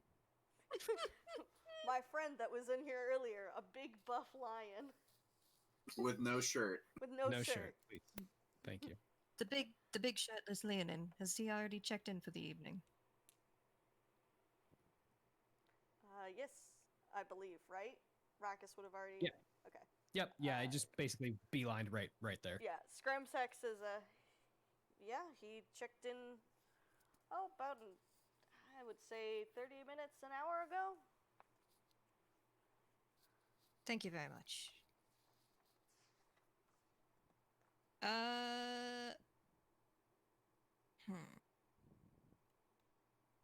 Obelisk sort of orders whatever like the dinner is. He orders 2 of them, and leaves one at Rackus's door, and then goes to his own and like knocks on the door, but then just sort of moves on and goes to his own room to eat his food and go to sleep. Rackus hears it, but does not check. Ooh. Sorry. Dun dun dun. Hey, that's all right. All right. So the next day, Alec and Alrion are eating some bread. What's up with Rackus and Obelisk?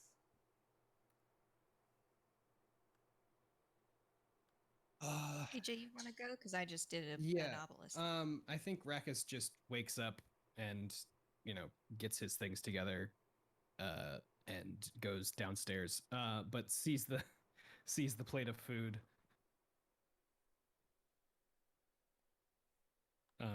That Obelisk left, and just picks it up, and brings it back downstairs. Gives it to, I guess, the barkeep or whoever, and then sits at the bar and gets, I don't know, whatever's the most protein-packed breakfast. A protein shake. Probably just Kinda like a hunk of meat, honestly. Yeah, a hunk of meat is perfect. Hunk Just of starts- meat and a couple eggs. Yeah, that, and he just leans permafrost up against the. He is sitting at the very end of the bar, and then leans permafrost on the seat directly to his right. So there's no seats on either Like side. it. Love that. Love that for him. Incredible. And then I guess, how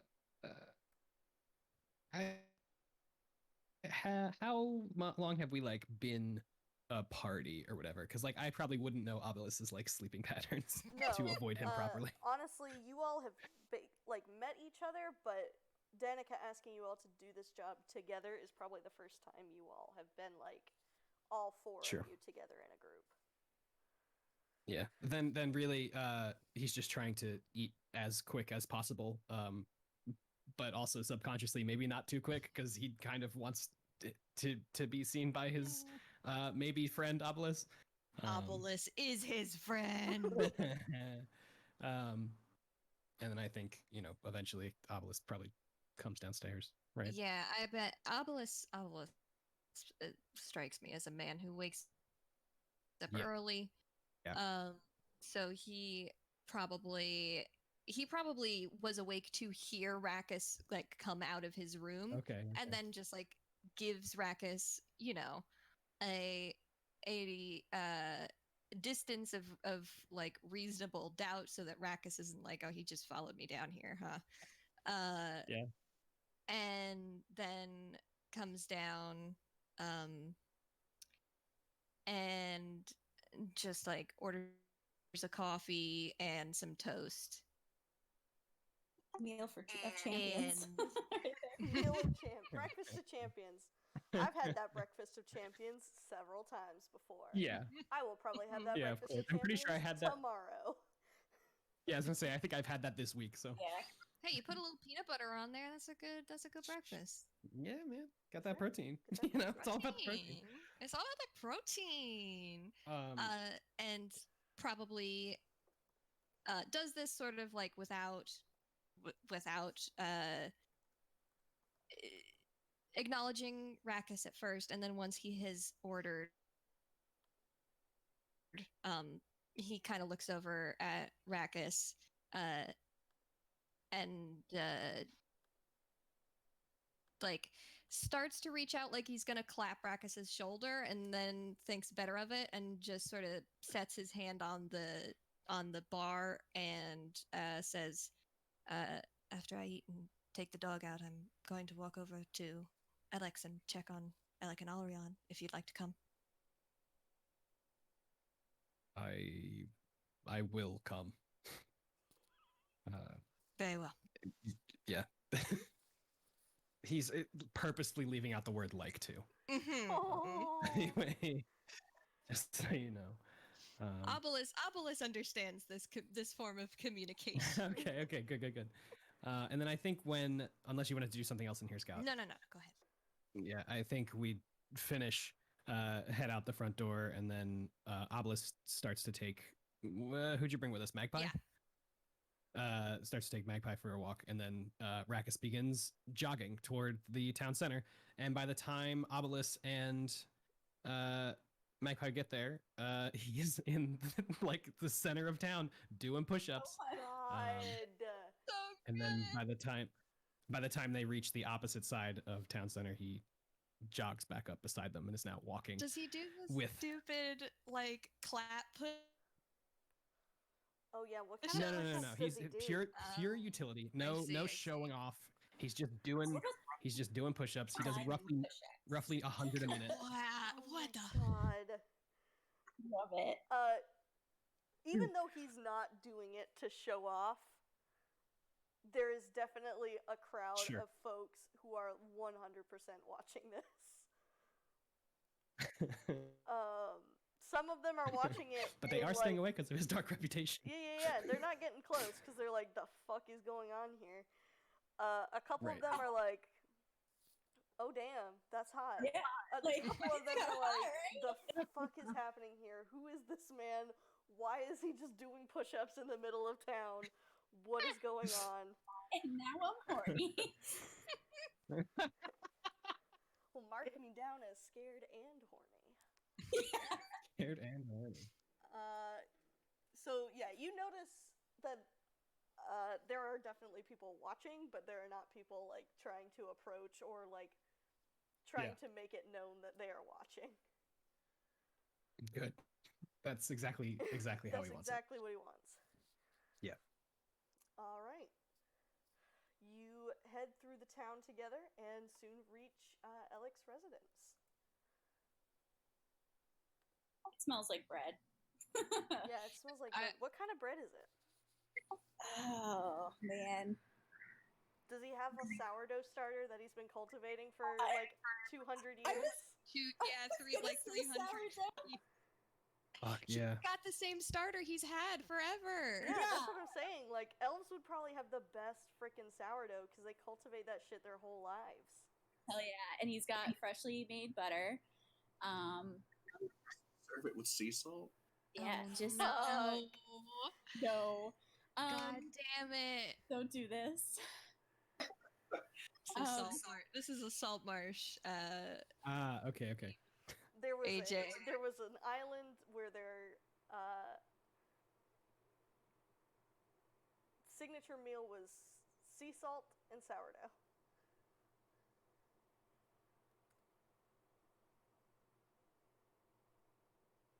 As soon as Porkchop hears the visitors approaching, he starts borfing. He starts going, whoof, Woof, woof. Alec is like, what is it, boy? What is it, boy? Like, he's like, oh, I've always wanted to say What that. is it, boy? And then he goes to the door. Trouble And at he the goes old to the mill? door. Yeah. As soon as the door opens, Porkchop like goes out and barrels into Magpie, and Magpie is just like, like stop, but doesn't Just snarling. Yeah, just like snarling a little bit, but not enough to actually, like get Porkchop to leave her alone. She's just like. They're making like the husky whines that like Oh they my just God. always so noisy. Yes. Yes. Absolutely. Oriana's just been like kind of sitting in a dim corner, and what had been holding on to Porkchop. Oh. Opolis. Oh, sorry. Go ahead. No, you go ahead, Libby. I was just gonna say that Alec has some light in his place, but he mostly likes to light up the place with dancing lights, and it makes like he has a ton of like hanging gemstones and all that, and it makes like the colors kind of spread out. Hunchback of Notre Dame shit. Yeah, and yeah, there's a lot of he has a lot of like little knickknacks. He has like a ton. He has like a not a barrel, but like a wooden bucket full of like maps, hand drawn maps, and just a little library, bookshelf, like very very very cute. I adore this man. Yeah, I love that so much. Alec, Obelisk is like as he steps inside, becomes extremely self-aware of his antler and is trying very hard not to get it tangled in anything. Oh my God. So cute. Yeah, Alec is like, oh, watch your step. Yep, sorry about that. Oh, no worries. But yeah, he just says, come in, and he gives Rakis a gentle pat on the back, very very gentle, as he comes in, and he goes, does anyone want bread? I have plenty of it. I could do with a piece of bread. Rakish just sits down at the table. He definitely hands everyone like bread, butter. He has like a whole assortment, kind of like a charcuterie board full of like jerky, nuts, jam, stuff like that, cheeses. I wish Alec were real so that I could just like hang out with this man. I just want to like chill in his house and eat delicious food with him. Yeah. Porkchop, after a moment, comes barreling back in and goes and lays on Alrion again. That's very sweet. He also, Alec says, he says, I'm sorry, I couldn't help myself. I had to give Porkchop a couple pieces of meat. He does have a very good begging face. I'm sure he'll work it off on the tundra in a few days. Alrion, after a minute, comes and joins the others at the table and munches on a small piece of bread.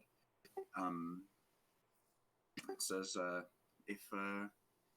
if you need to go go without me. I'm going to be out of commission for a couple days. Well, it depends. Do you want to stay behind? Because I don't want you to have to go in this mission.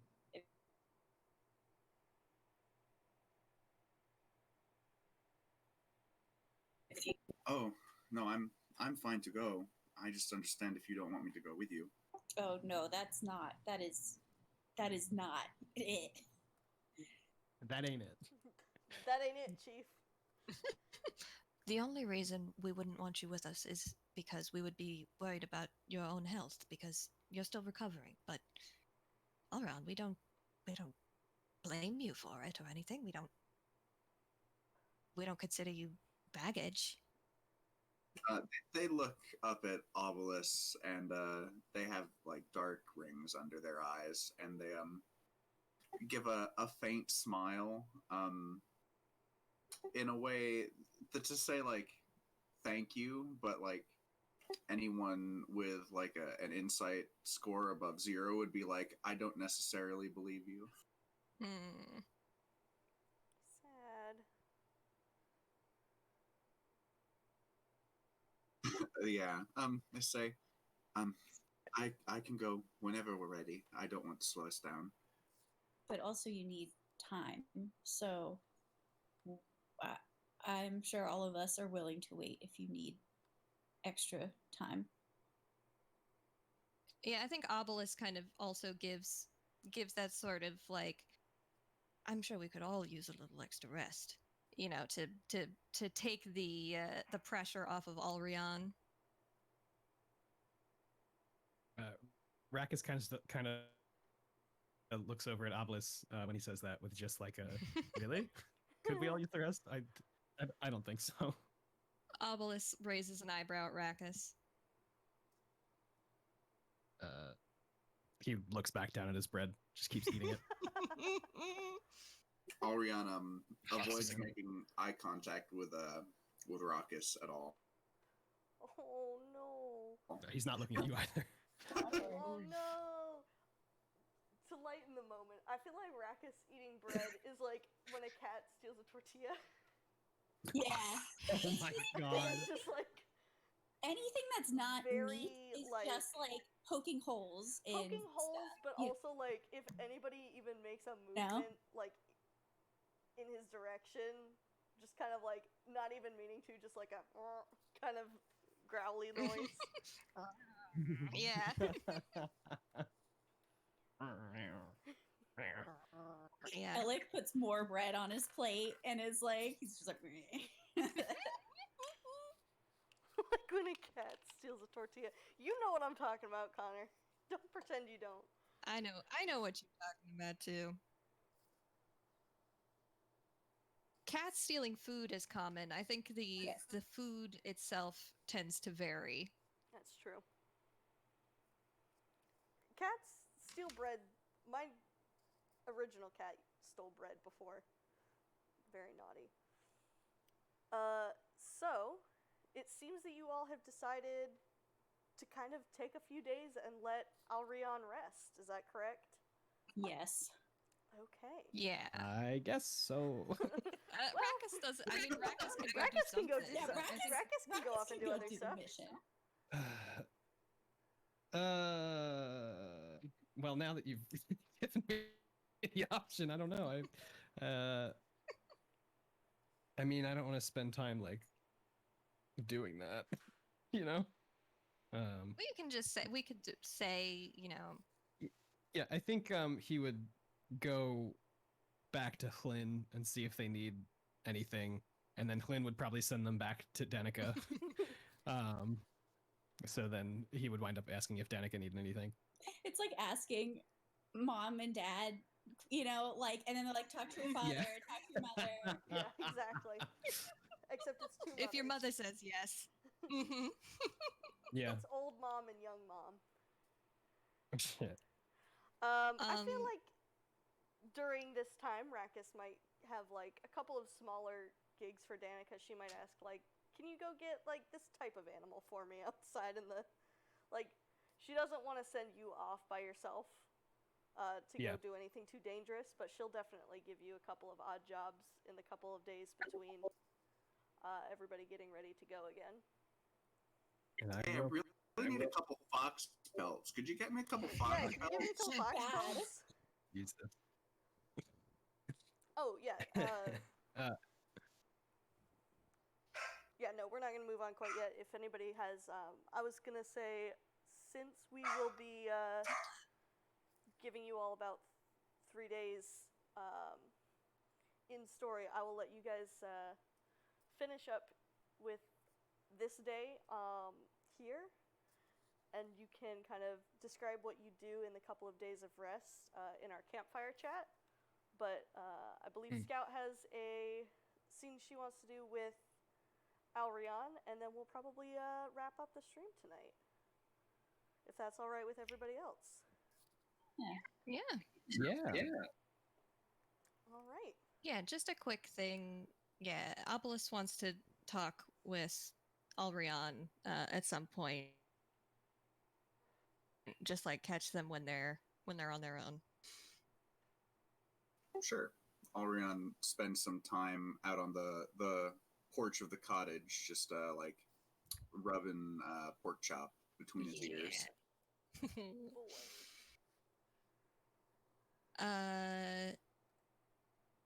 So Obelisk sits down next to Alrion and says just like very quietly, Alrion, would you like to hear a secret?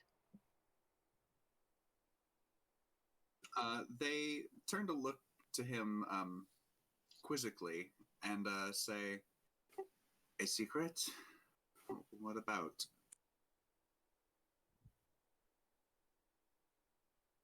About me.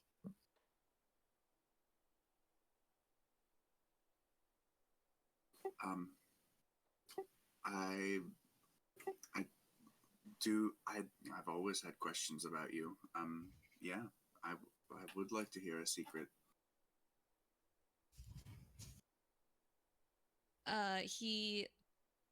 He looks out over the snow thoughtfully for like a long moment, sort of pauses long enough that you think maybe he's not going to continue, but then he looks back at Alrion and says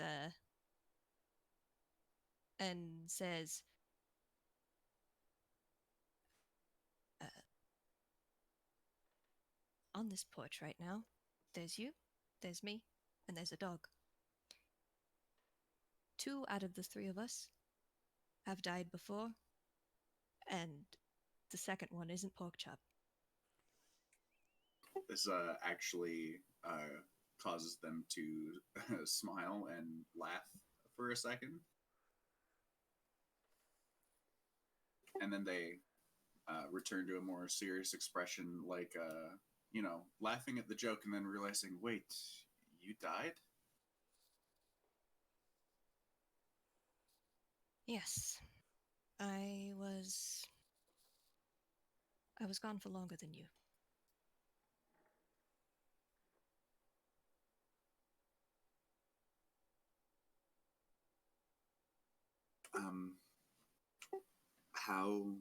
How did you die?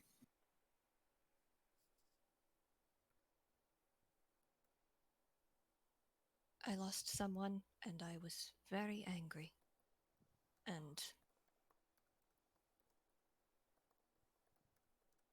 I acted stupidly.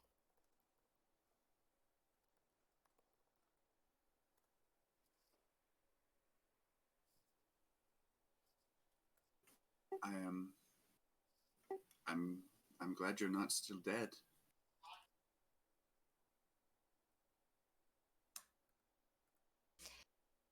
I'm glad, Thank- and I'm glad that you're not dead. Thank you for saving me. I know it was everyone, but thank you. Of course, Alrion. And he kind of like gently puts an arm around their shoulders. Yeah, they lean against him for a little bit.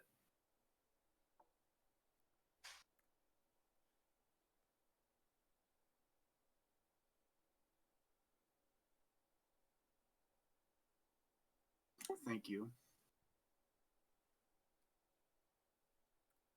It just seemed like, welcome to the club. I hope it doesn't get any bigger. Me too.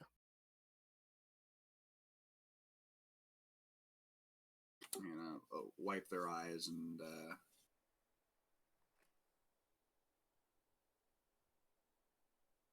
sit back up. I think I'm going to go and lie down. Of course. Rest well. They squeeze his shoulder and go back into the to the cottage. Obelisk, I think, just sits out there a little longer.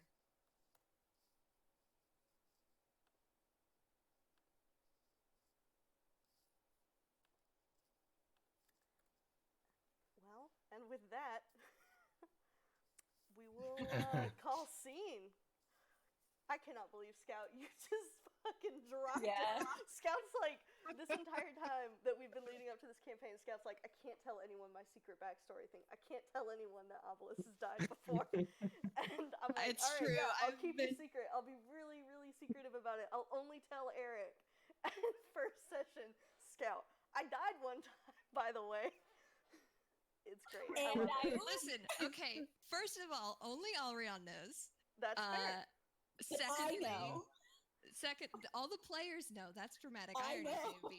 Secondly, listen, it was too, Yeah, no, it was too good. Obelisk sees somebody. It was too perfect. Obelisk sees somebody die and come back to life and be traumatized by it and is like, yo, rubs hands together. This is my area of expertise. I know what's going on. I know what TF is going on here. I know what TF is going on here. I died once when I was younger, and that was a bad move. Facts. You're not wrong, Connor. Oh man. Well, I hope you guys I'm had still a good first session, even if we did almost all die. Yeah. Yeah. Thanks yeah. for not having that frost druid out for blood. Hey, they assumed that you guys were dead, and they were like, "I'm done." Well, They killed the just person thought that the got them, because nobody else managed to hit them. So I true. didn't even get a chance to move. no, you didn't. It's I didn't get a sorry. ding dang chance to do anything. Hey, it happens. ding Hey, dang. Dad. Happens. Ding dang chance. Today we learned that frost druids are big mean. It is true. So I'm gonna go ahead and get us to start wrapping up. Yeah. Thank you first of all to my lovely players Thank for being you. here and dealing with me finally running a campaign where I'm not holding back. Man. Hard.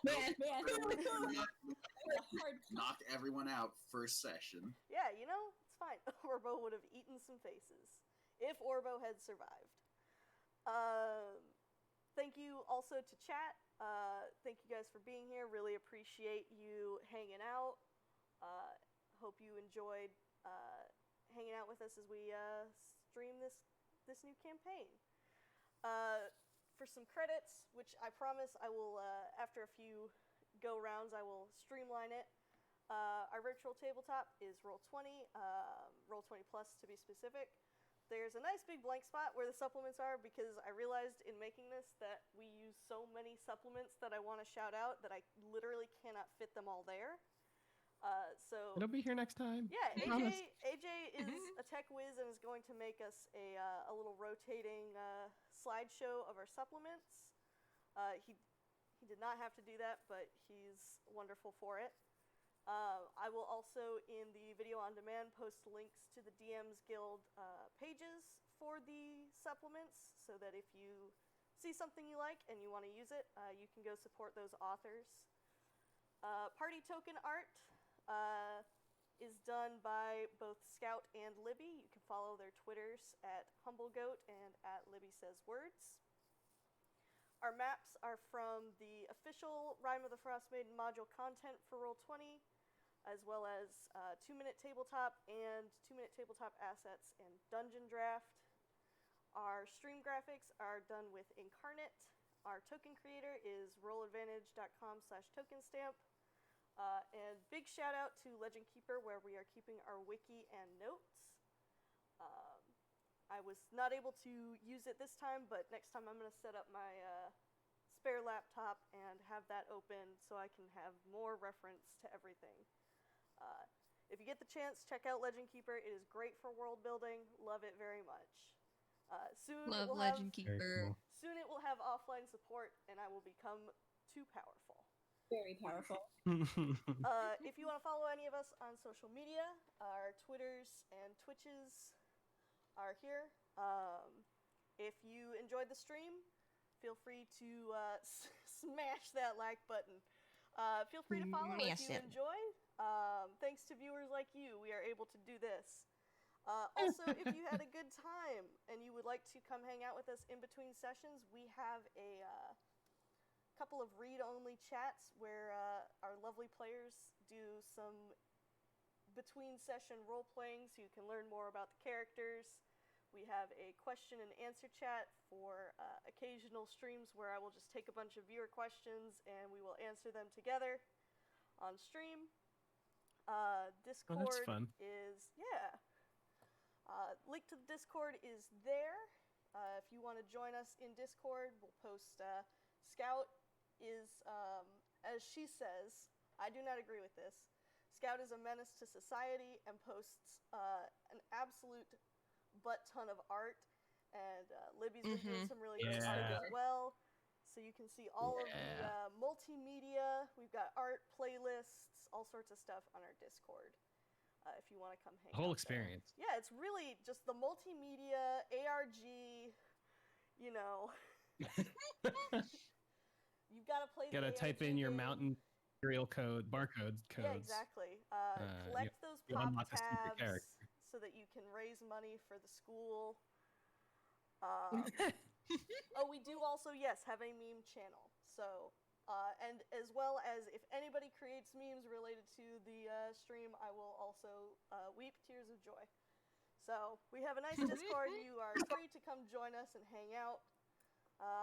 But thank you guys for joining us tonight. Thank you everybody for playing, and I really hope everyone had a good time. We will be streaming again, not next week, but the week after. Same cool time, same cool place. Hell yeah. Maybe we'll level up and not die. Yeah. Yeah. Thanks, Jill. Thank you guys. Thank you, For Jill. the pain, Jill. Thanks for the pain. This is what I asked for. Hey, you guys asked for pain. Yeah, All right. that's We true. did. I have been begging for it. You invited me into this, and I said, "Hell yeah, I want pain." Up, Dungeon Daddy. Fuck me Yeah. up, Dungeon Daddy. All right. Goodbye, everybody. See you later. Bye. Goodbye.